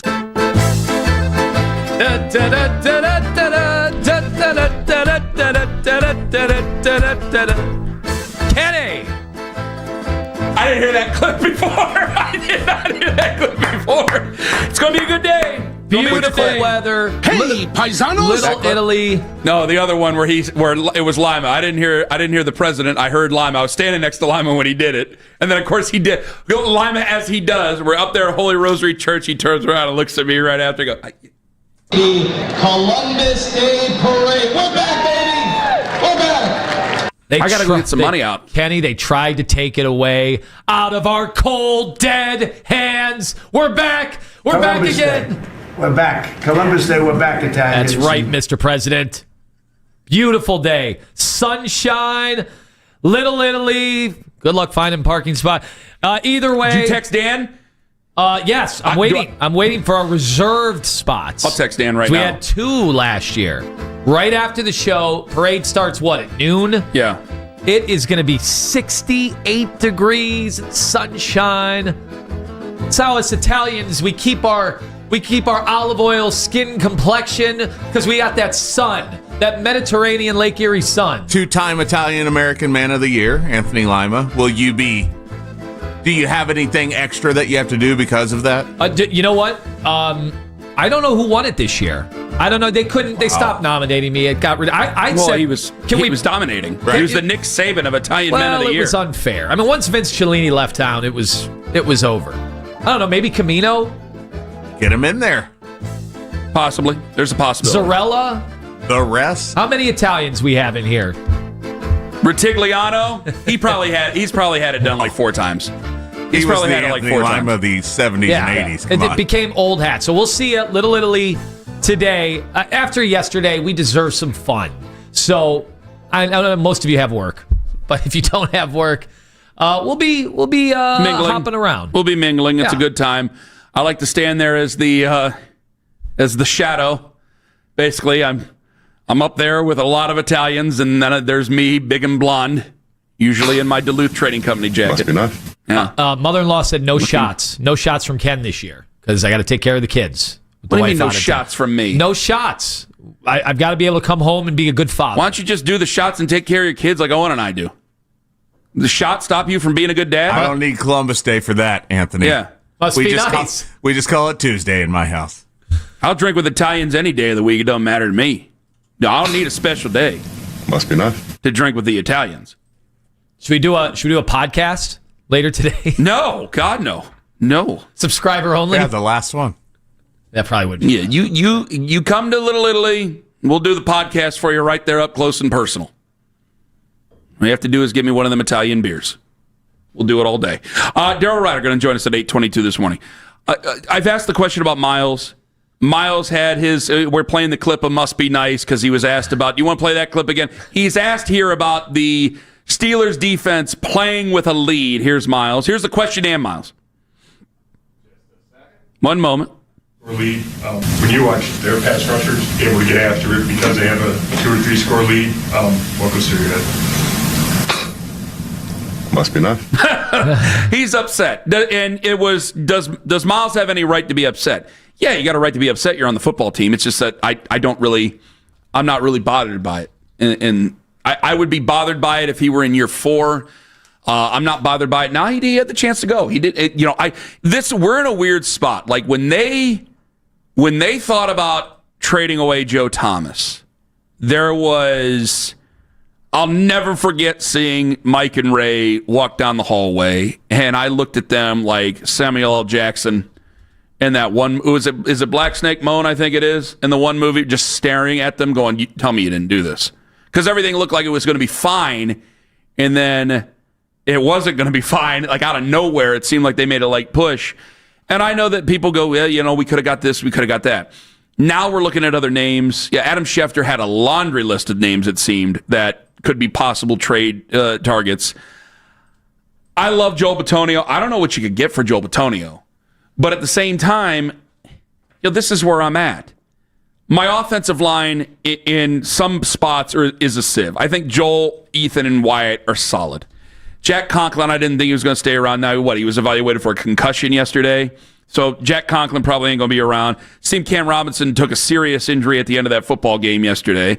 So you'll have KT Levinson either over at the left tackle or right tackle spot. Cornelius Lucas struggles. And I said the same thing to Bears fans when I filled in on the national show, is going, hey, man, you guys can be excited. Usually teams don't let good offensive linemen become free agents. If they're good, they're that important, especially with the quarterback play now. You have to keep these guys. People don't want to listen. You don't want to listen to these things. When it comes to us, when you bring these guys in, you can't be that excited. There's a reason why you can bring them in. Now, all of a sudden, though, remember, we still have another quarterback we got to play. And I want him to be protected, Just too. one? We have one more quarterback we have to play, and I want him to be protected, too.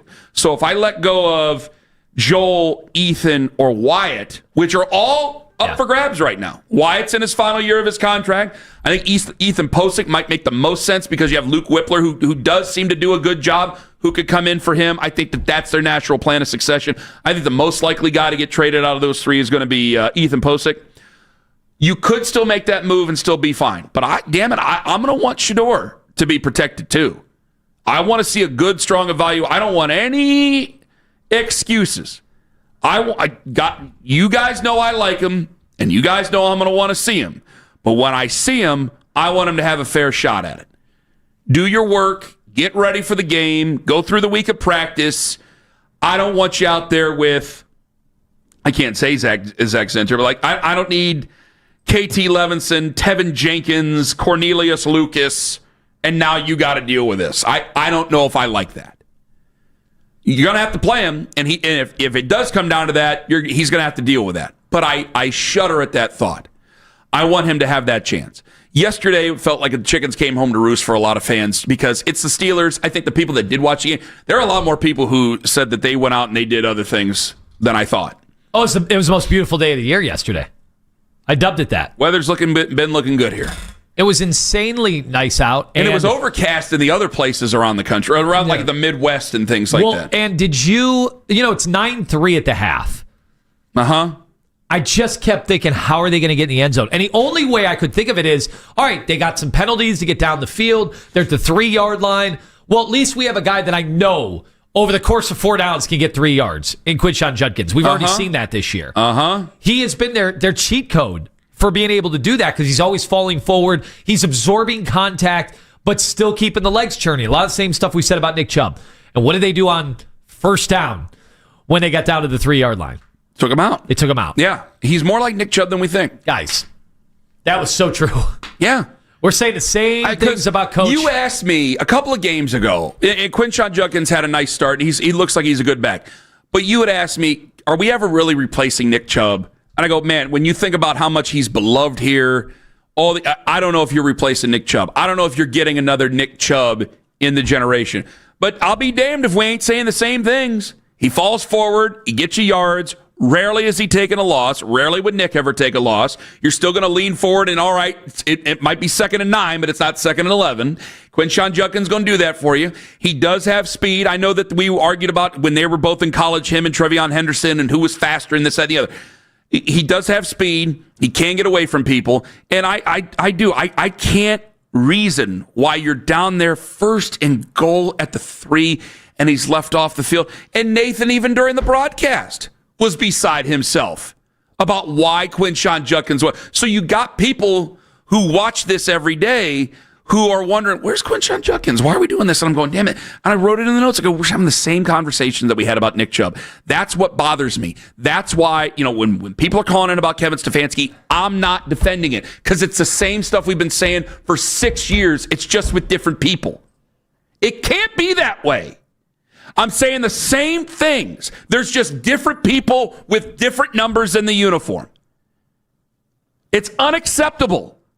And every Brown fan should feel that way. It's a professional football team. They'll get a check, or they'll probably get direct deposit. This week, you put up 9 points? 9? It's been 11 games since you put up 20? And I think it's now statistically the worst, not only the worst offense that Kevin Stefanski's had. It's untenable. I think it's statistically worse than the Deshaun Kaiser offense. That team went 0-16. I mean, you got a game on Sunday. They're going to be booing you. They're going to be booing you. That team down in Miami, you listened to any of that to a press conference yesterday, that team down in Miami, they have quit on that head coach. If you can't get something going offensively, and it's the same old sorry-ass situation where we have a defense trying to keep us in a football game, they're going to boo your faces off. And hell, rightfully so. That's terrible. Just atrocious. You never think it could be worse, and here it is. We find new ways to go a little bit further into the crust of the earth. 216-474-0092. The dangerous one, Daryl Ryder. I'm sure he's got a bunch of told-you-sos coming up in 5 minutes on The Fan.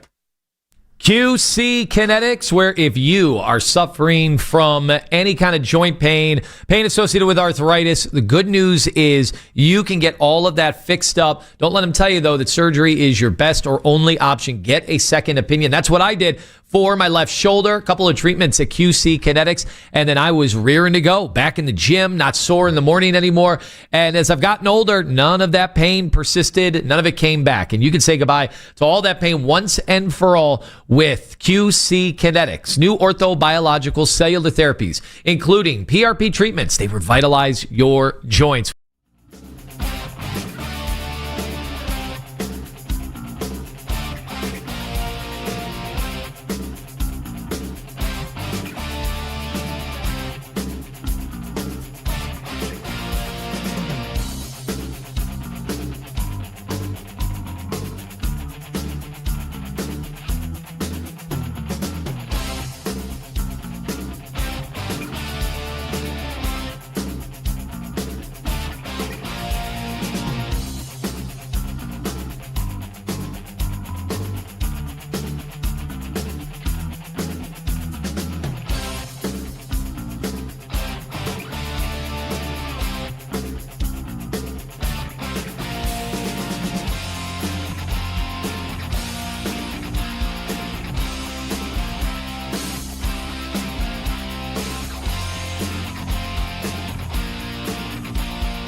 7, the Cavaliers didn't have any of their starters travel with the team.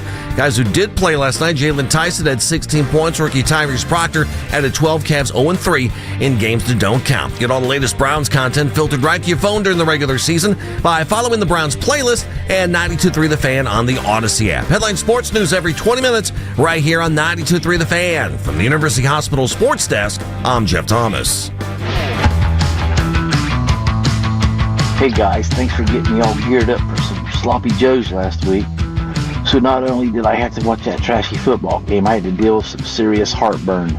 Go Brownies. Could you guys just play like the Jeremy Piven's interview every now and then to remind me that there's something worse than the Browns? If the Browns really suck, clap your hands. If the Browns really suck, clap your hands. Stefanski's really boring. He's got all the fans snoring. If the Browns really suck, clap your hands. That's a coming in hotline. Amazing. You can use it. You can leave us a message right next to the Listen Live button on the free Odyssey app. You got to go favorite the fan. Yes. That's how you're supposed to do it, guys. That's exactly how it's supposed to be done. Have they always been this good? What? No. What's Jeremy Piven going to be on? He's going to be on the Monday Night Football pre-show, whatever they call that on ESPN. I will be watching. Oh, yeah. Make sure we record it and get anything we can. Please, please, please do your impression of Sylvester Stallone on national television. Stallone, I am going to be pissed. Side effects include anal bleeding. You know what I mean? So you can't quite understand him. Lots of rooms. You have a good time, you go out. And when you think about it, he makes a great point about listening to Sylvester Stallone. And then he does a great voice. I'm not telling him to shut up. I hated that I fake laughed him. I hated that I gave him courtesy laugh. It was not funny. I should have stared right at him. Instead, I fake laughed because I like Jeremy Piven all the way back from PCU. You were being courteous. That's literally what happened. Literally is terrible. Don't do that again, Jeremy. Tell me not to. I can't fake laugh I cannot wait till he comes back. And we tell him to do the Sylvester Stallone. See, people go, your laugh, it's so loud. It's got to be fake. I go, no, that's the real laugh. You want a fake laugh? That's the fake laugh. That's me trying to make the situation a little bit better because it was horrific. All right, speaking of horrific situations, Daryl Ryder joins us right now.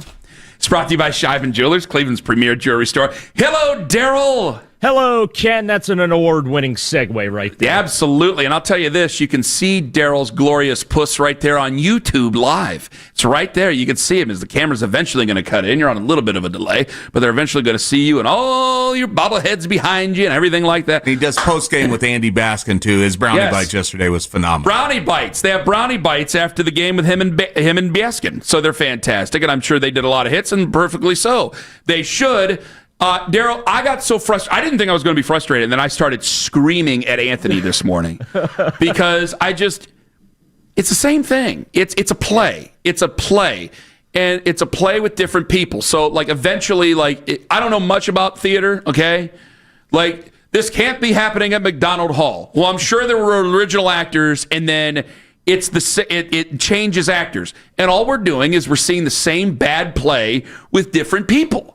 It's all it is. I'm upset. It hit me like a ton of bricks yesterday. I'm upset that Quinshon Judkins isn't out there on 1st and goal at the 3. I'm hearing Nathan. He's not thrilled about him not being out there on 1st and goal at the 3. I go, my God, we said the same thing about Nick. It's the same offense. It's the same thing every single year. It's indefensible. I can't do it anymore. You've not evolved. You've not evolved. Everybody else, McVay, Shanahan, down the line, they all evolved. They have not evolved. And I don't want to hear anything about, well, they got new play. That doesn't matter to me. I'm tired of hearing it. There is zero defense for it. Zero, Tone. Daryl, zero. I'm sorry. I'm used to yelling at Tone. Go ahead, Daryl. I'm not coaching this train wreck, okay? It's not my fault, I swear. But you're absolutely right, Ken. It hasn't mattered the quarterback. It hasn't mattered who's calling plays. It hasn't mattered who the coordinator is. It is Groundhog Day, week in and week out. The fact that you go back to the start of last season and this team has only scored 20 or more points 3 times over a 23-game span is absurd. Dylan Gabriel ain't it. And I hate to judge him 2 starts in, but there's no spark there. He's clearly not very mobile. We saw that yesterday. Not accurate. we saw that yesterday. So the two things that we were told that, hey, this is what he's bringing to the table. Okay, I didn't see that against the Pittsburgh Steelers yesterday. And in the fourth quarter, some of the looks on Kevin Stefanski's face, it appeared like he was just accepting his fate. That this is what it is, and there's nothing he can do. And he was asked after should have given game him a cigarette and a blindfold out there for the football team. It was terrible. Yeah, and the post game, it's exactly as you describe it. There was an error to him. We're getting emails about it as well, Daryl. There's an error to it. It's like, yep, this is what it is. It ain't gonna get any better. Yeah, but I mean, and he couldn't even sell it. Like he got asked, hey, can you fix this mess? And even he couldn't. I mean, he said, yeah, we can, but like when you actually listen to what he said, Ken, not buying it. It is what it is, and the unfortunate thing is that there are weeks and weeks and weeks more of this to go. By the way, swapping Dylan Gabriel for Shedeur Sanders is not going to fix this mess either. Like Shedeur Sanders can't save it. All right.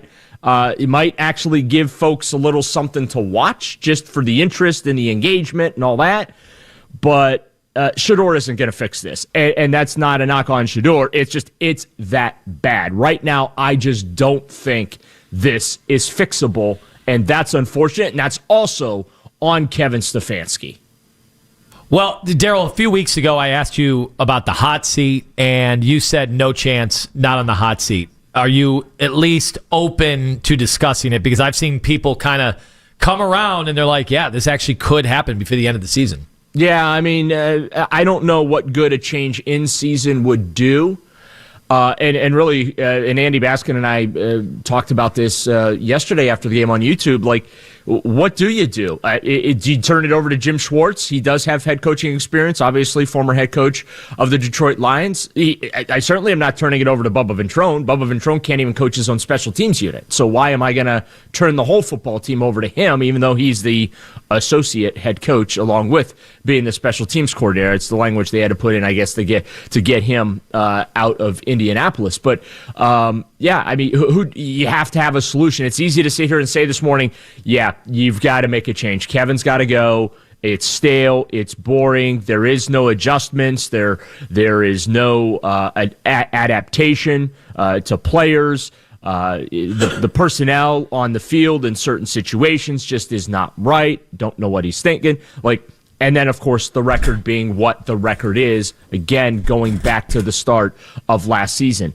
They are playing offensively right now at the 1999 and 2000 expansion Browns level. That's inexcusable for the talent they have. I know the offensive line is beat up. I know that the left tackle situation might be the worst in the National Football League right now. Okay? You might be better off setting a trash can out there at left tackle than what you've been able to put out there. But it is what it is. I don't know. Maybe scheme some stuff up to help that situation out a little bit.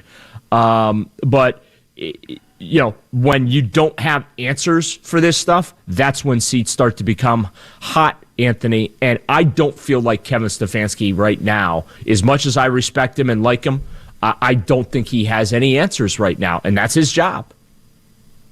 All right, Daryl joining us right now. Offensive line, it is something that, regardless of who's going to play quarterback, they have been a revolving door, both figuratively and literally. Yeah. 6 different units in 6 weeks, and I don't see that getting any better. So how does the coach kind of get creative? What's the workaround there? Well, I think you have to plant a tight end next to them on every snap, no matter what. And that's not about making yourself predictable. It's about helping out a very, very weak spot. You've got a rookie quarterback out there, too. Keep that in mind. And you want to give this kid as much of an opportunity as you can to be successful. And when it's a jailbreak on that side of the line on just about every snap, you're not doing that. Obviously, you can chip coming out of, use the running backs to do some chipping too.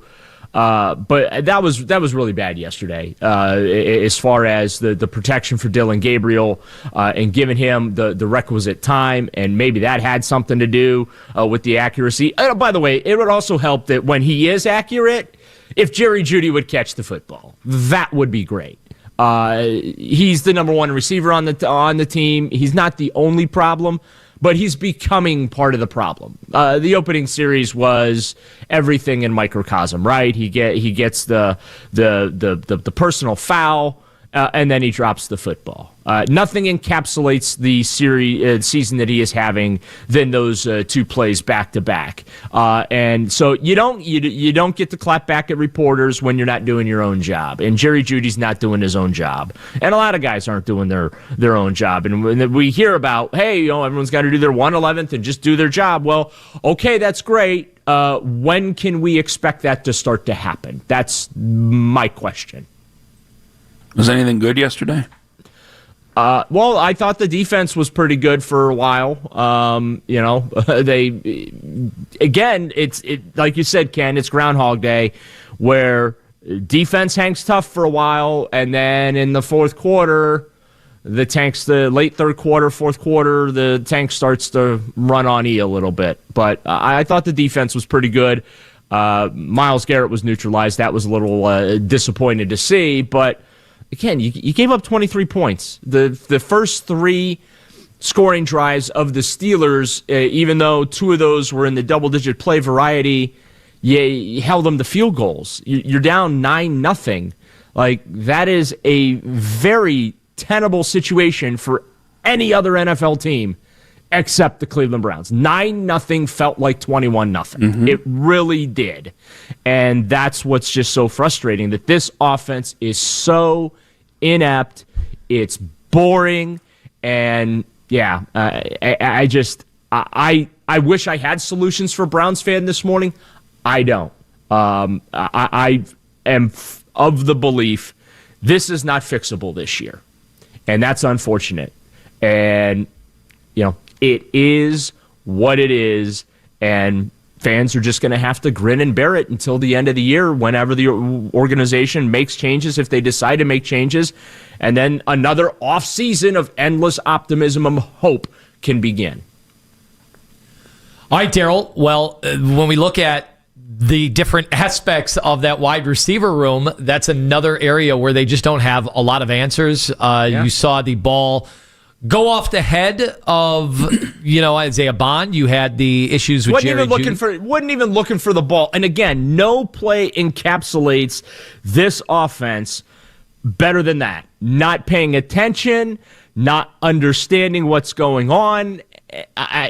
You're in the red zone and you have a touchdown pass hit you in the side of the helmet. You're not even expecting it. It's inexcusable, but it's a young player. He's an undrafted rookie free agent there, and hopefully he learns from that, and hopefully Dylan Gabriel learns from it, and the offense learns from it.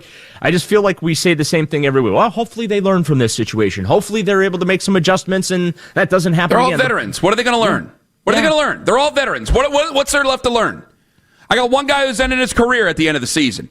And that's sad. He's going to go out like with a whimper. He's a great lineman. If they would have been any better, I could have made a Hall of Fame argument for. I can't. They're 1-5. They're a mess. What are they going to learn? What is anybody going to learn? See, that's half the problem, Daryl. That's half the damn problem here. And I'm trying to do my best not to cuss, but there's nothing left to learn. That's why you're in the situation, because they ain't learned nothing. They've been here, and that's just what it is. It's just accepted. You get your check at the end of the week, and you take your losses. That's what it is. It's a mid to low-level Big Ten team that joins the Big Ten just for the TV contract. You take the check, you take the losses. And that's what's permeated. That's what it is. So what's there left to learn? There ain't nothing to learn. The only thing I could hope that's learned is that the pups don't accept it.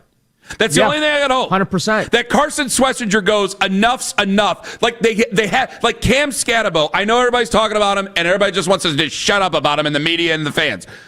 At the end of that game on Thursday night, what does Scatabo do? He came out and said it. He said, this has been a losing franchise for a long time, and it has to change. He said it. Now, it's easy to say it after a win. You got a rookie who stood there in his undershirt after a big win and says, this has been a losing franchise for far too long, and it has to change. And that's what I'm hoping. I'm hoping that Judkins or Schlesinger or Mason Graham or Aiden Huntington, somebody. Because ain't you any better with the vets, guys. Sorry, it's either too late or it ain't going to happen with some of them. Yeah, there's nothing Joel can do anymore to change this. It is what it is. Yep, and Myles Garrett, saying after the game it's frustrating as hell. Well, Myles, you've been here. Step up, do something. You wanted to be traded because this is what you foresaw, and then you took your $40 million. So now do something. Like they bought your loyalty, they bought your happiness with the situation. You've been here since 2017. Your first season here, you didn't win a game. Do something about it. And I realized that maybe leadership just isn't in his personality. He just is a great player that goes out there and does his thing. But getting up there and saying it's frustrating as hell. Okay, great. What are you going to do about it? And I've said this time and time again, Ken. We can bellyache about coaching and scheme and all those things. But it always comes down to the players and their own desires and their own want to. These guys either want to get their act together or they don't. They either want to go out there and perform and at a better level than we have seen them perform, especially on the offensive side of the ball, or they want to sit and collect their paycheck, like you said, every 2 weeks. That's on them. For as much as we can criticize Kevin Stefanski and the scheme, the lack of adjustments, the curious usage of personnel or non-usage of personnel in situations, we can talk about that stuff till we're red in the face. And clearly you have this morning. But it's on the players. It's on those 53 guys in that locker room. You either want to, my worry is that they aren't accepting it. That this is, okay, it is what it is. And no, that's not the attitude you should be having here. 1-5, this is not, and should not be a 1-5 team, even though we all kind of felt like this is very well where they could be.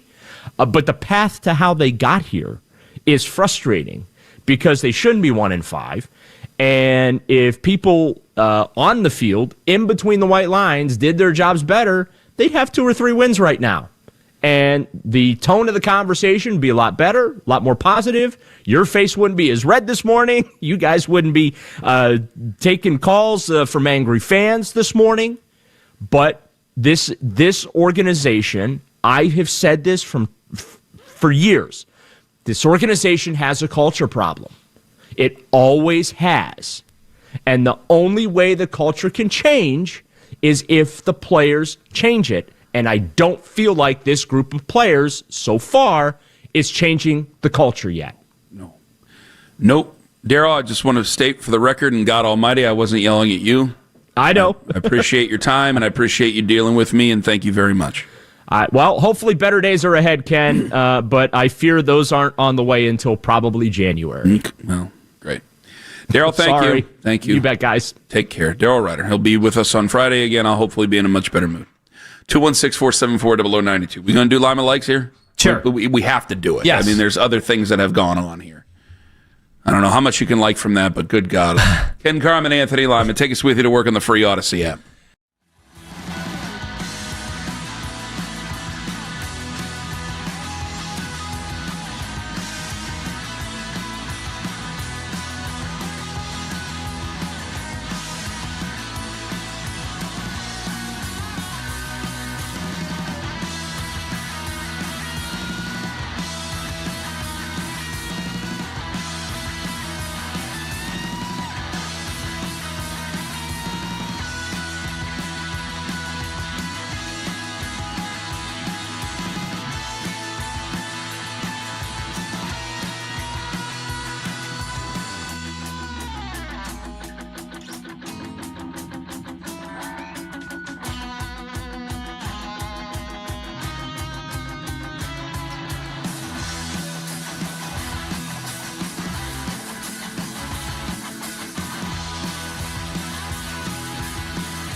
it, and its full name is Duke's Mayonnaise. Get Duke's Mayo in store. It's got twang. Behind-the-scenes footage, official contest rules, and everything you need to know about the Cleveland Browns and the local sports scene. 923thefan.com. Does Lima like? Or does Lima no like? Like? Tell me likey. I'm liking it. I like it a lot. No like. He doesn't like you. I don't like you either. You're tacky and I hate you. Like or no like. Like or no like. But I definitely knew what I liked, and I definitely knew what I didn't like. All right. It's been a lot of negativity, Kenny. And so, how about some positivity, even if it's cloaked in a little bit of brothers in need of positivity. even if it's cloaked in a little bit of sarcasm once in a while. Are you okay with that? I'm cloaked in failure. I might as well be cloaked in sarcasm as well. Ladies and gentlemen, the Browns have a lot of holes that we know we have to fill. I can tell you one position where it is no longer a hole. I think the Cleveland Browns have their kicker. You heard me right, Kenny. You jinxed him. Well done. I think they have their kicker. Well done, stupid. But we were supposed to cut him. Did he go from 50? Was it 53 yesterday? Yes, okay. Yeah. All right, so hold I on. got emotional and wanted to cut the guy. Gonna keep throwing that in my face. Who cares? All right. Perfect yesterday. Of course, they're all extra. None of them are extra points. They're all field goals. But he did Gotta score touchdowns Yeah, he to got to kick score a it. touchdown. I guess that comes with the territory. But he hit a 53-yarder, and this is why it was even that much more miraculous. Did you see Chris Boswell try to kick a field goal? All right, I got to say, Lima likes. that was fun to watch. I thought they were going to lose him for the season. Yeah. They'd already almost got their punter crippled during that game. And then their kicker just diving into the sinkhole that is Heinz Field or ever whatever since they're calling Bane it. was there, it's not been the same. It has Turf's not been. all They got to messed stop up. filming movies, along with playing high school, along with playing college, It's like along they're with playing NFL. My kid's play got a Mighty- game there next week. They play Mighty Might Ball Only there. one? I thought he had yeah. doubleheader. They play everything there. You already saw the track. They It looks actually terrible. have monster trucks out there at halftime. Okay, It's crazy. here's what I don't get. And somehow they always have a better record than us. How is it okay with the NFL? How is it? All we keep probably hearing because is the NFL wants You gotta- all dome stadiums, all perfect. You got to look into the local politics of that one, buddy. You got to look into that. That county rules that stadium. Over the NFL? Yes. They let them put a Ferris wheel on a bridge. I saw that in the B-roll coming back from break. They are. You can do anything you want. Isn't the NFL bigger than any local municipality? If I'm not mistaken, the Steelers need permission for like a written thing, and it goes through a whole thing for every piece of signage in that stadium. And that county, they go, that is our stadium, and that means the taxpayers paying for it, and that means that our kids are going to be playing on it. So if you got a problem with Greensburg High School playing on that field against one of them Pittsburgh schools, too effing bad. They do not care. One other thing with special teams. I mean, look, we already can't really be aggressive anymore because we can't do anything. So when you're asking your punter, who had been really good, to just pin the Steelers back, you know what I don't need? A 22-yard punt. When I saw that referee marching up the sidelines, I think refs love, that's one of their biggest enjoyments on being an official, is when they get to run up the sideline. Where am I going to stop? Where am I going? You know how they do that, right? How do they do it? You know how they, because they went out at the 29. The guy behind the punter draws an imaginary line with his arm to where he thinks the ball went out of bounds, and then the side judge runs up and he goes, yep that's we the have 29. connected the dots. This is where it went out at. It's like when you're trying to drill for water with the two sticks. Yes. The divining rod. Yeah, the divining rod. That's how they figure out punts. What kind of junk science is this? That's how they distinguish it, and we just make it up. We don't know. Oh yeah, I see it. My left eye, like I'm measuring a putt, like I'm Tiger Woods with the what do they call the it? undulation of you the could field. at least get out a The rangefinder. bobbing.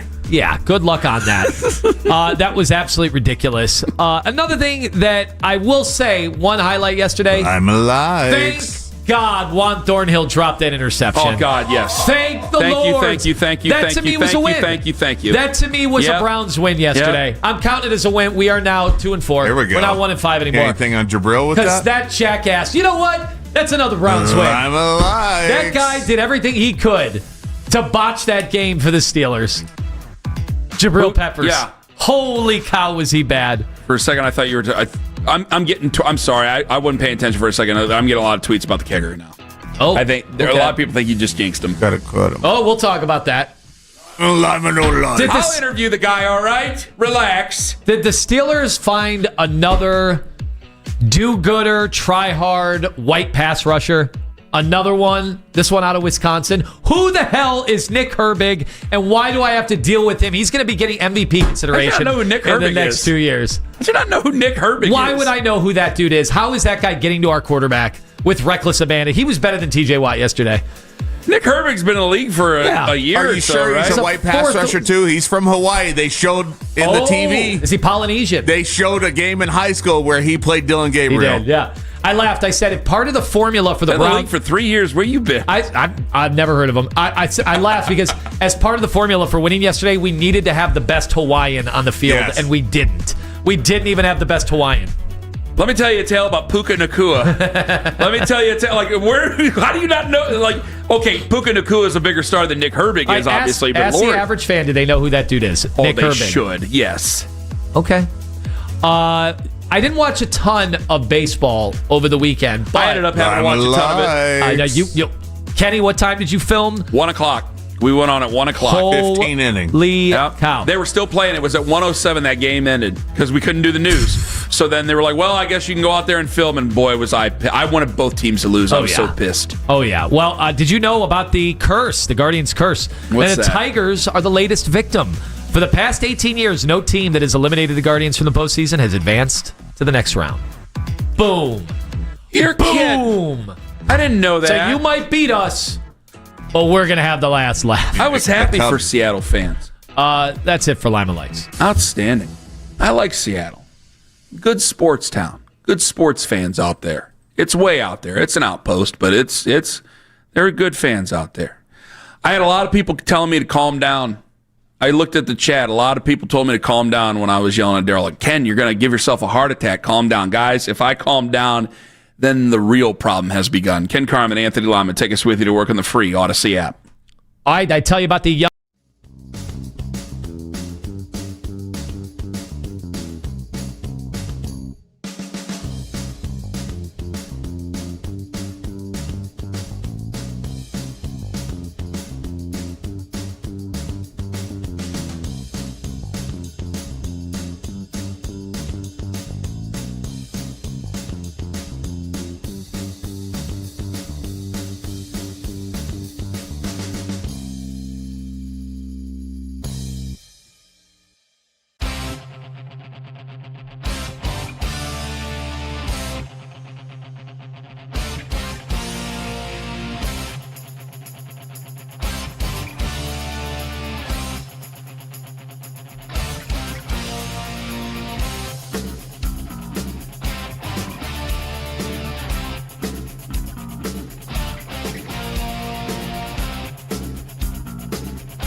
starting to get the groans and the anger from the defense here. It has begun. I'm worked up and angry right now because I don't have anything new to say after this game that I did the last game. Every day is exactly the same. And I asked you last week, we may have died years ago and are in hell and we don't even know it because we're talking about the same thing every day.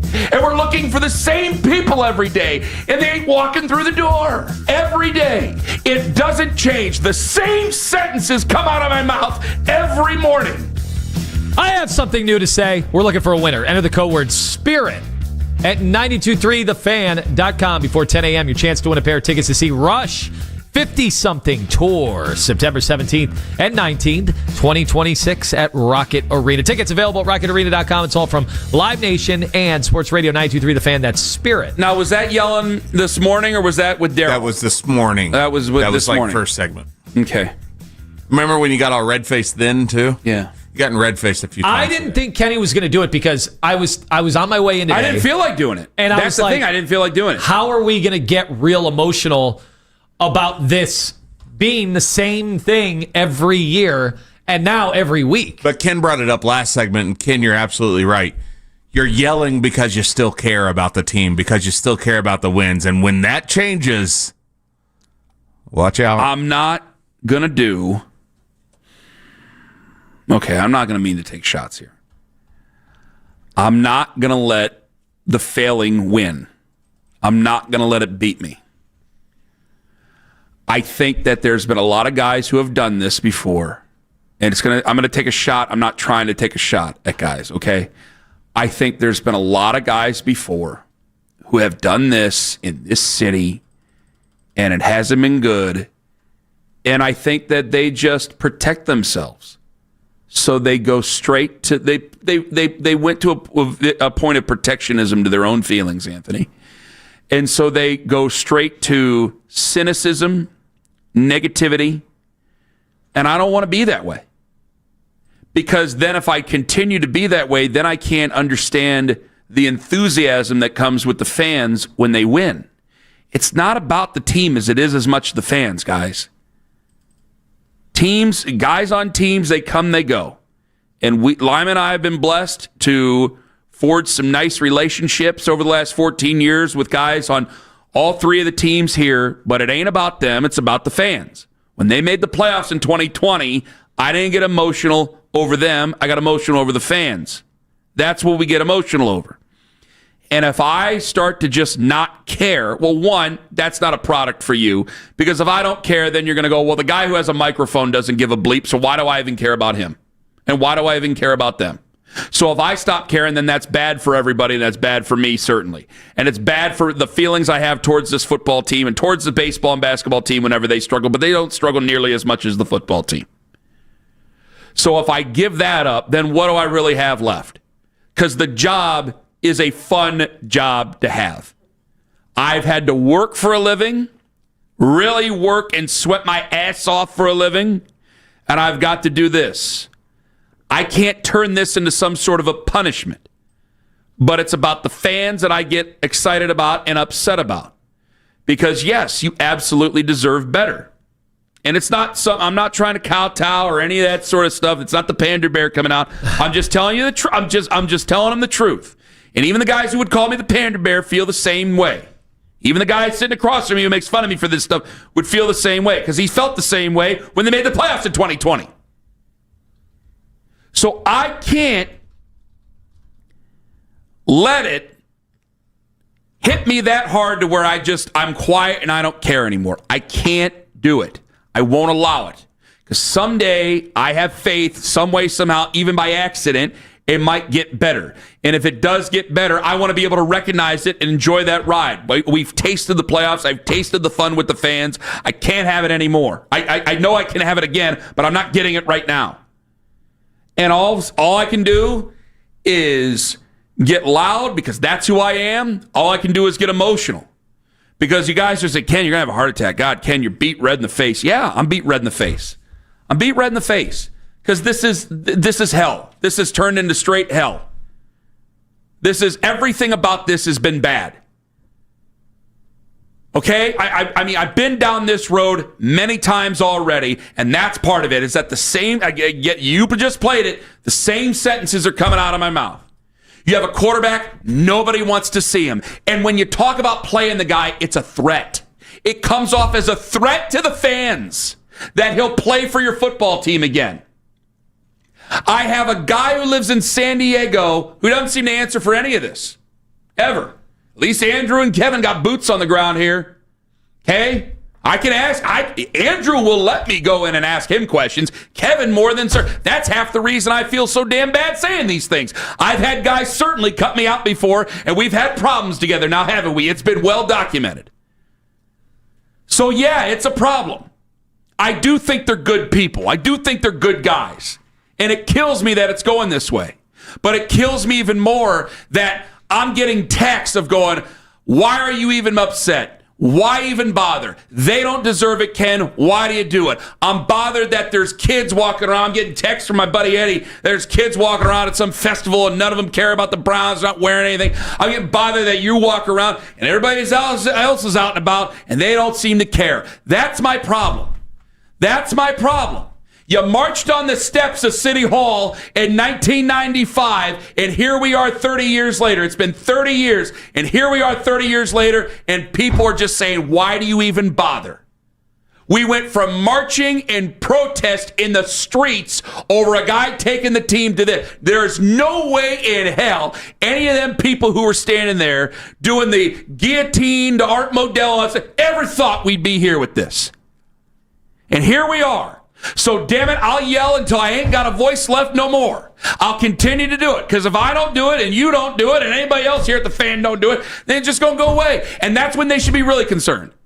Then we'll just be the Jaguars. We'll just be that fan base. We'll just be that team. And all they'll do, well, they could move to London. Shad Khan, maybe he'll move him to London, even though Shad Khan tells them all the time he ain't going to move him to London. Yeah, I know you guys say that. We're in the Midwest. This is a football area. The weather's lousy. We're supposed to love the sport. It's the same thing in Buffalo, in Detroit, in Pittsburgh, in Cincinnati, in Indianapolis, in Green Bay, Wisconsin, in Minnesota. You're supposed to have a little bit of success. The league is set to be that way. The most negative fan base that I've ever met, and I respect them, I love them. They're a lot of fun. Eagles fans, they're as negative as it gets. They've tasted the cup twice since we've been on the air. You're supposed to have some success. And I don't blame the fans. I don't blame you.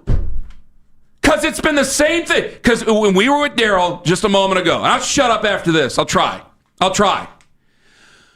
Daryl brought it up, and I thought about it. The culture, where it's never changed. In 1999, guys used this as a place to get a final check before they retired. And somehow, some way, that just became the culture. And any attempt we tried to change the culture has either been fake or has blown up in our face. So now we're left dealing with it 25 years later, however long it's been, 23 years later. And I can't believe it's this way, and I know you can't believe it's this way, but some people say, Kenny, you better believe it's this way. It's this way. I know, and it's just so damn hard to accept, because what it was started out as supposed to be a retirement home for old football players, and the feeling of just, hey, get your check and take your losses and who cares, had turned into some sort of tradition around here. And ain't nothing going to change if Kenny Carman's the one getting red-faced and it ain't guys in uniform. It ain't going to change if the Bob in North Royaltons or the Andres in Broadview Heights or the Halims in Cleveland or any of the other, Drake in Cleveland who loves to call in, or Darshawn who likes to call in from the drive-thru. It ain't going to change if they're still the ones that are angrier than the guys in the building. It's only a warning. So I'll continue to put up my clown makeup and hope again that next week they start to get it right. And I'll continue to get my red nose and my fuzzy wig, and I'll do it again. Because I don't know any better. Because I'm an idiot. What do you got?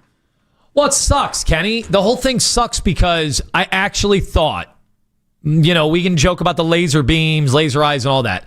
I actually thought we had a functional, cohesive front office and coach situation that had some brains and had some abilities to finally right the ship, to at the very least be competitive. And I thought there were great signs right off the bat in 2020, which was an all-time weird season, but they dealt with that weirdness better than anybody. And then, unfortunately, they had the injury, bad luck to the quarterback who we thought was ascending. Then we all know how that shaped out. And then they did what all fan bases want their teams to do when they think they're in a window. Push all the chips in and go all in. And they went all in the biggest way possible for a quarterback that a third of the league was trying to go all in on. And it just blew up in their face so spectacularly. And now the Baker stuff, he's just rubbing your nose in it even more because this is one of the all-time great stories in football. But the great story isn't happening here. The great story is happening somewhere else. And in fact, a place that we always wonder, do they even care? Do they even care? They got another football team in that state. Do they even care down there? And he is doing it in a place that they had just won a Super Bowl a few years ago. And they didn't even go all in on him. And it's happening there, and it's never here. Why is it always there and not here?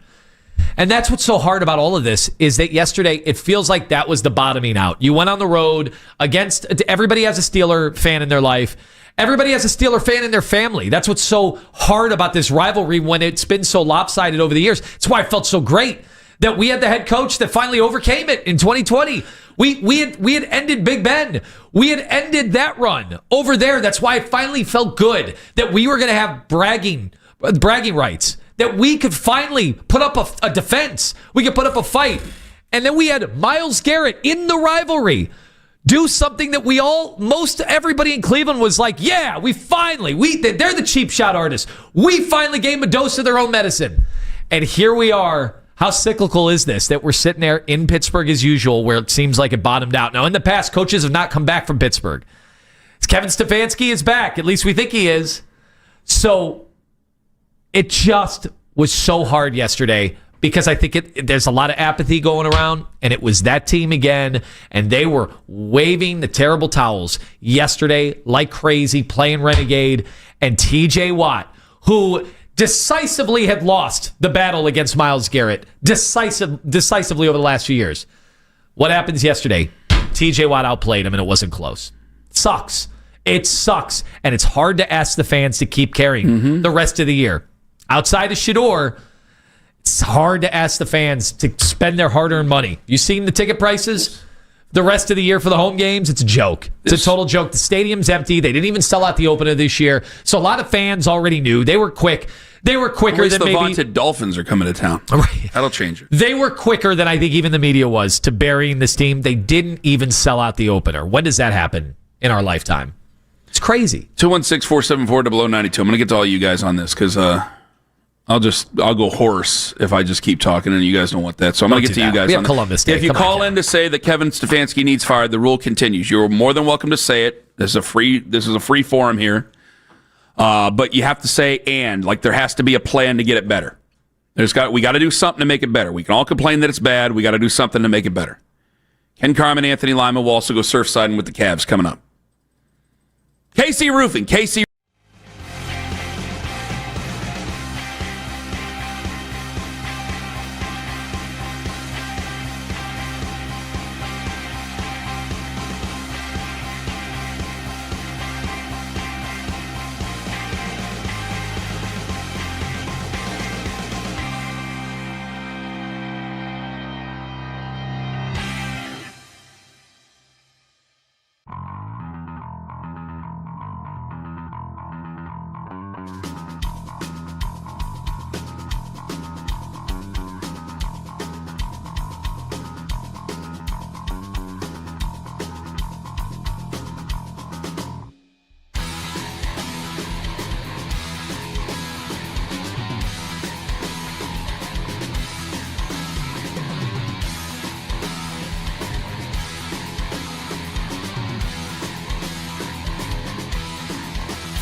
minutes right here on 92.3 The Fan. From the University Hospital Sports Desk, I'm Jeff Thomas.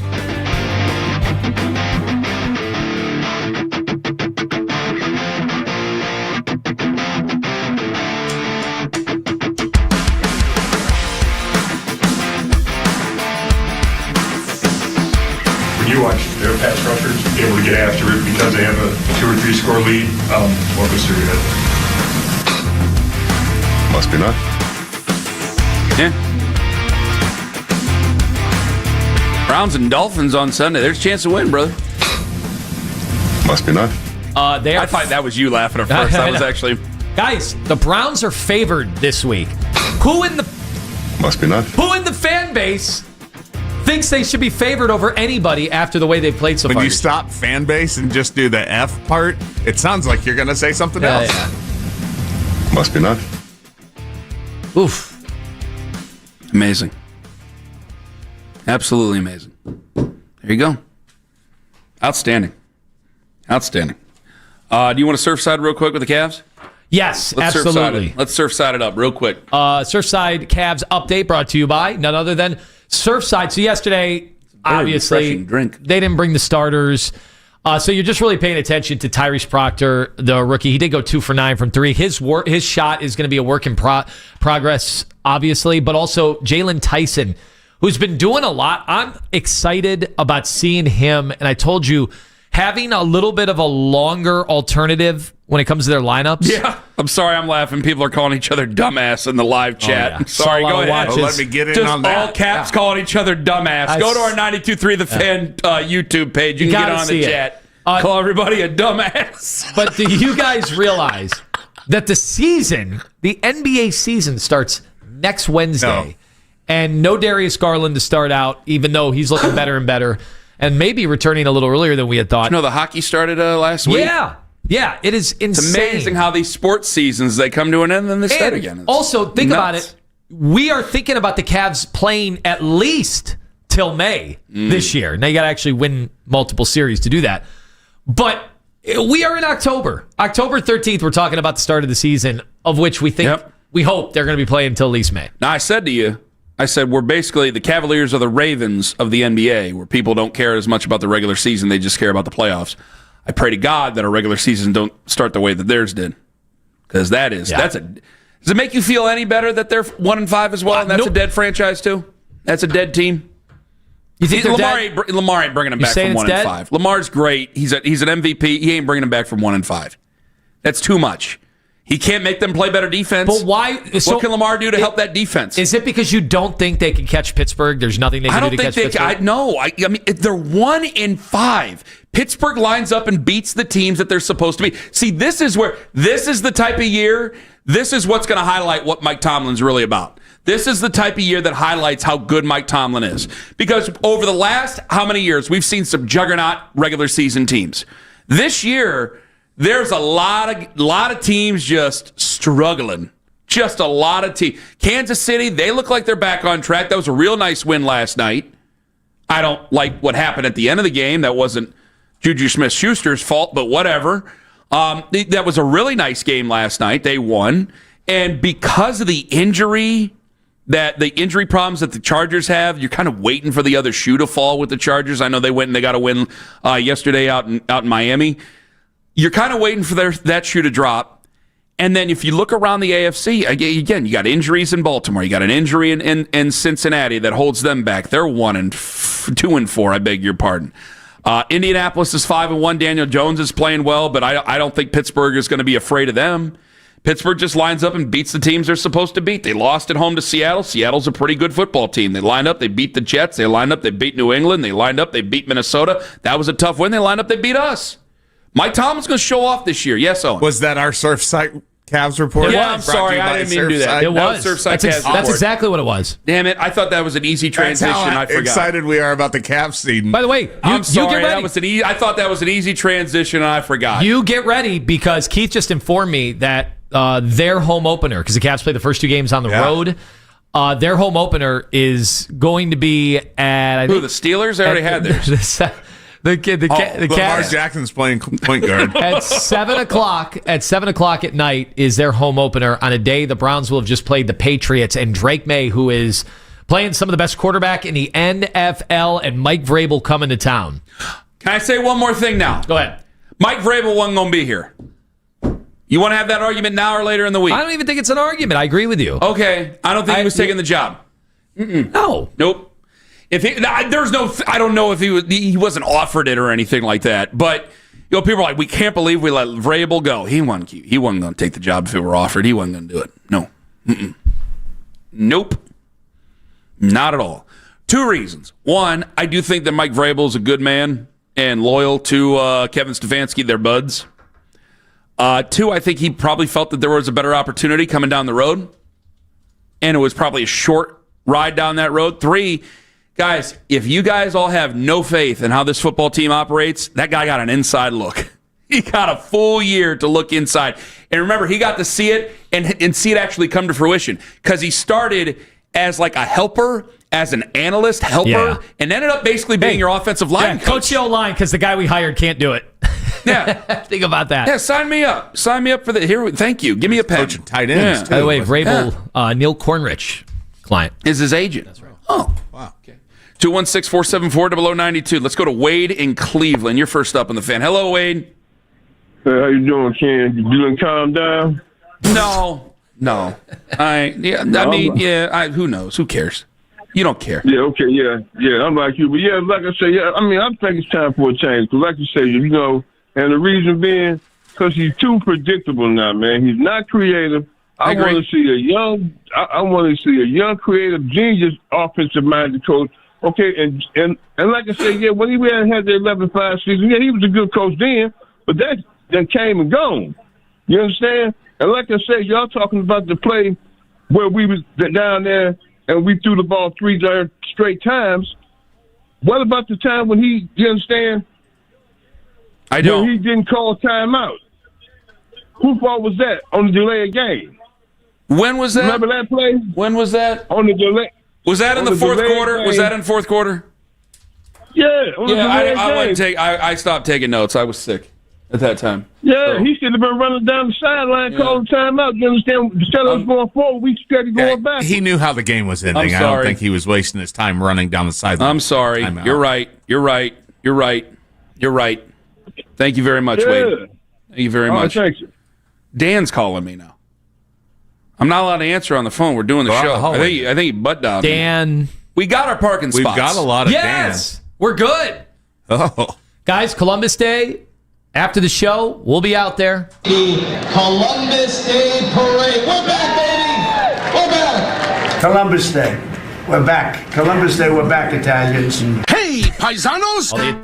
All the Italians. We welcome everybody. All comers, not just the Italians.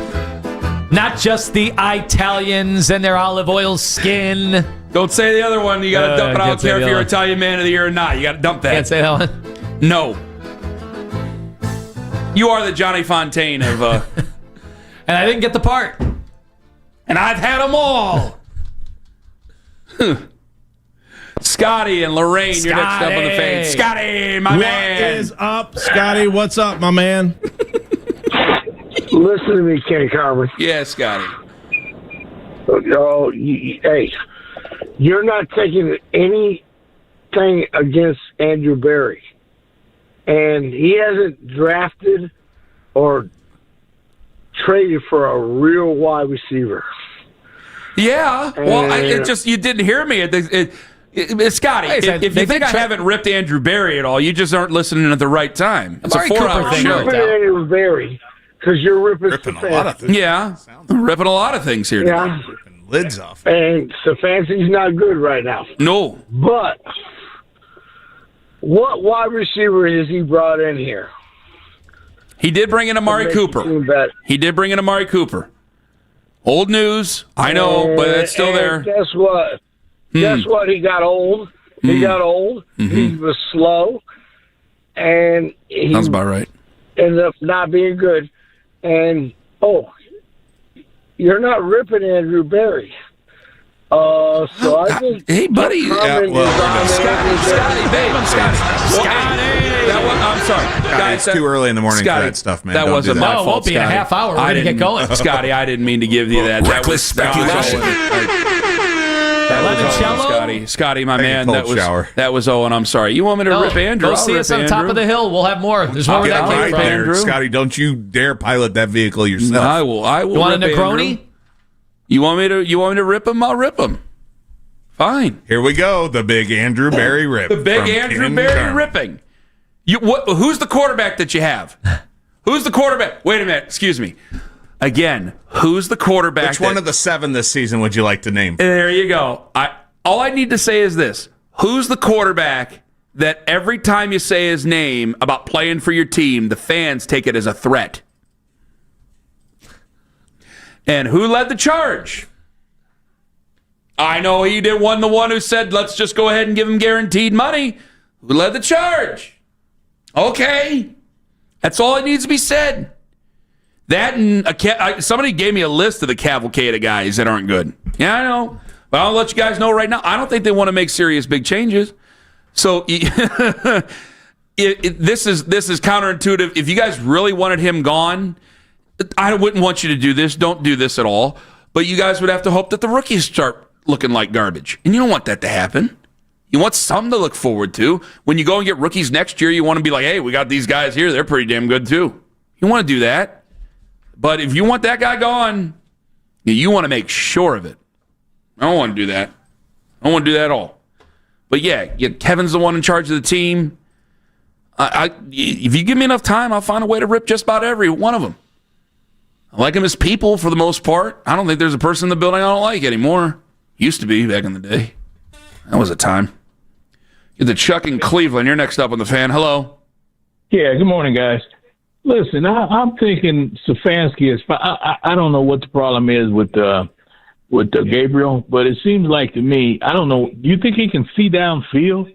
Because he haven't thrown a 30-yard pass yet. I mean, No, I wondered that, and especially with the A-gap pressure that they seem to be bringing, that led to some really bad situations as well. Because even if you got like a 6'3", 6'4" quarterback, you try to get up in his face. That's why, like, the guys who can, like Aaron Donald, if he can rush from a 3 or a 5, it makes such a big deal. That's why they like to move Miles inside sometimes, because it takes away the space. Yeah, Ken, it looks like he's in a ditch when he's in the pocket, you know? It looks like he's down below everybody else. That's the high part of the field. He's in a ditch when he's in the pocket. There was a theory. Somebody had a theory on the drops Chuck, yesterday. thank you for the call. But I don't think it holds water because they were dropping the Flacco passes too. But somebody said that the receivers can't see Dylan Gabriel because he's so short, so the ball is coming out of nowhere. And it's spinning backwards because he's from Australia and it's left-handed. It does go clockwise. Or is that counterclockwise? You guys got to be kidding me. This is a theory. So it just comes out of nowhere. It's an exploding ball that you never know where conjures the up out of ball's going thin to air. come from. It's like Most Extreme Challenge, but for football players. That's a good theory. E in Worcester, you're next up on the Fan. Yellow. Hey, how you guys doing this morning? I'm doing well, E. Go ahead. Man, I was on hold for over an hour. Well, say it now. Say it now. We're out of time. Hey, Sorry about I'm that. not even furious this morning. I'm telling you the truth. I actually picked up my little nephew. He calmed me down. He just calmed me down. An hour. He worked up this morning. I was over an hour. So I just want to say to hell what I was going to say and just say good morning. Why would you do that to me? We're out of time. He's got to find parking. You got an hour there, and you want to tell me about picking up your nephew? Owen. You had an hour to prepare. I'm sorry, and you want to E. talk about who all's coming to Thanksgiving for you? Is it cousins coming too? I'm sorry, E. You can call in You again, had an hour, please. E. Please call in Be ready again. to go. Front of the line tomorrow, E. I'll do it for you, Yeah, okay? good luck Listen on to that me. one. Listen, there's a new gatekeeper. Mitch will do anything I tell him to do when it that's comes to fine. that. Mitch, don't control this hotkey button. All right, call in under like F. F in Worcester. It'll go right by him. Trust me, you'll trick him. No, move to Seville. What are we looking at? I know the play about Myles Garrett's effort in the video. I got it, guys. We got it. Wait a second. They were Must be nice. They were already down 3-0 at that point. You can't ask him. Well, it's over then. You can't. I mean, he knew. There's 4 minutes left in the first quarter. We'll get to some more of you guys. If you want to say that Kevin Stefanski should be fired, you have to throw an "and" in there. And I got to tell you, I'm really surprised at your reaction about the Joel Bitonio rumors. That's coming up on The Fan. I'm Ryan Horvath, here to help you keep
Listen to 92.3 The Fan on the Odyssey, iHeartRadio, and TuneIn app.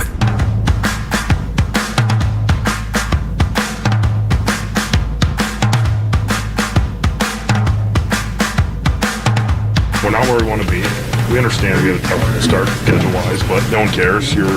We have to come together. We have to find a way to win a game. And we have the Dolphins coming to town, and that's our next chance. So we have to find a way to win that game. Winning will solve a lot of those problems. You're looking real hard. I don't know if you're going to find a way, though. Feel bad for Joel. Should I feel bad for Joel? I said I don't feel bad for Miles. And I got an email last week. They talked Joel out of retirement. Yeah, yes. And he's getting money, so it's not like he's not getting paid to do it. It's not doing it for free, for crying out loud. But like when I say like Miles, and people go, well, what about Joel? And I got an email about that last week, and I think you were on it. When I go, Joel never said he wanted to be traded. Miles had every opportunity to cross his arms and put his feet in the mud and say, no, trade me. I don't care. Don't want your money. Want out. Give me what I want. He had every opportunity to do it. He signed for money. He stays for money. And with the way that the contract is structured, it's a non-starter. $73 million of dead cap space next year is dedicated to him if they were to trade him. He ain't going nowhere. Get your Mr. Burns sign out. Don't forget, you're here forever. That's it. That's it. So if he can do anything to help change this culture, now would be about the right time. Really, it was 9 years ago, but now would be about the right time to help because we need all hands on deck. I don't think you are, and that's why I don't think the culture is very good, and that's why I didn't give you a chance in hell to go out there to Pittsburgh and win that game. Other than that, things are going just fine. When it comes to Joel, I don't know what you could get in a trade for Joel. And I still got another quarterback. See, the sick thing about this is as angry and bitter as I am right now, because we lost to the Steelers. And another thing about this, you brought this up about the Steelers fans thing. I had a high school football coach. I'm not going to say who. I'm not going to say where. Guys, this rivalry at one point got to the intensity that I had a high school football coach accost me before a high school football game while I was doing Friday Night Touchdown. Like, I thought he was joking at first, and then it found out, no, this guy is dead serious, and eventually turned into, buddy, you got to stop worrying about what radio show hosts are saying. You need to go coach a football game. Goodbye. It got weird real quick. And now, like I told you, my buddy TJ, he tried to talk trash.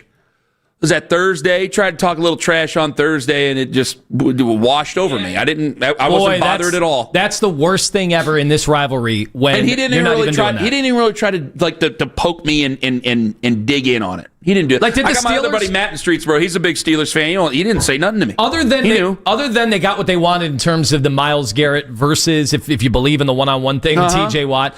Other than that, did the Steeler fans even feel that great about that win? Almost like you guys weren't even pesky. They probably did because TJ Watt looked so good doing it, so it made them feel better. And plus, Browns fans, again, I had a gaggle of Browns fans going, Ken, you're wrong about Myles Garrett. TJ Watt's better because you don't watch the Steelers. And so you see TJ Watt playing well. You saw Myles Garrett jog. You got mad. And so you said TJ Watt was better. Now, I think Steelers fans even know the truth, and I think I know the truth. Maybe I'll have to change my opinion someday, but I don't think I'm going to have to change my opinion on that one. The thing that sucks is if that's the Miles we get the rest of the year. Then it will be. Then I'll end up having to change my opinion more than likely. Because you can play all you want, but you're closer to being able to change it than I am, that any of our callers are. Will in Medina, you're next up on the Fan. Hello, Will. Hey, what's up, guys? Man, this is definitely a Stefanski program problem, and it goes back to 2021. Baker was injured half that year. We knew he was injured, yet somehow Nick Chubb only got 20 carries once in the last 10 games of the season, averaging 5.5 yards a carry. And they're saving him. They're saving him so later in his career he could be more effective. And every time we think we have a star on this team, it's like we avoid that star rather than finding a ways to make him a playmaker. And then this week, how are you going to have a 5'11" rookie quarterback throw 60 times? If he's ready to throw 60 times, he should have been starting day one and getting first-team reps. 58 is true. However, I gotta go after Will. Thank you very much for the call. You just reminded me of something I got to go after Lima for. Buddy, you're the one who said that we were going to waste Quinshon Judkins' carries. You should be happy that I only ran the ball 12 times. Good point. Boom. Take that. That is a very good point. Jam that down your throat. It's funny. Like analytics would say, save your running backs for a longer career, and then also actual football will tell you guys get injured. It's kind of silly to ever think about that. Should probably just give the guy the carries. Jay on the road. You're next up on the Fan. Hello. Hey guys. Hi Jay. How are you? Hey, I'm thinking about Saban. Bring Saban back. That guy's a genius when it comes to play calling, managing the game, all the above. Mr. Haslam, if you're listening, give him a call. Okay. Thanks for all your success. Jay, thank you very much for the call. I'm going to be on record as saying I don't want a 70-year-old head coach. Why not?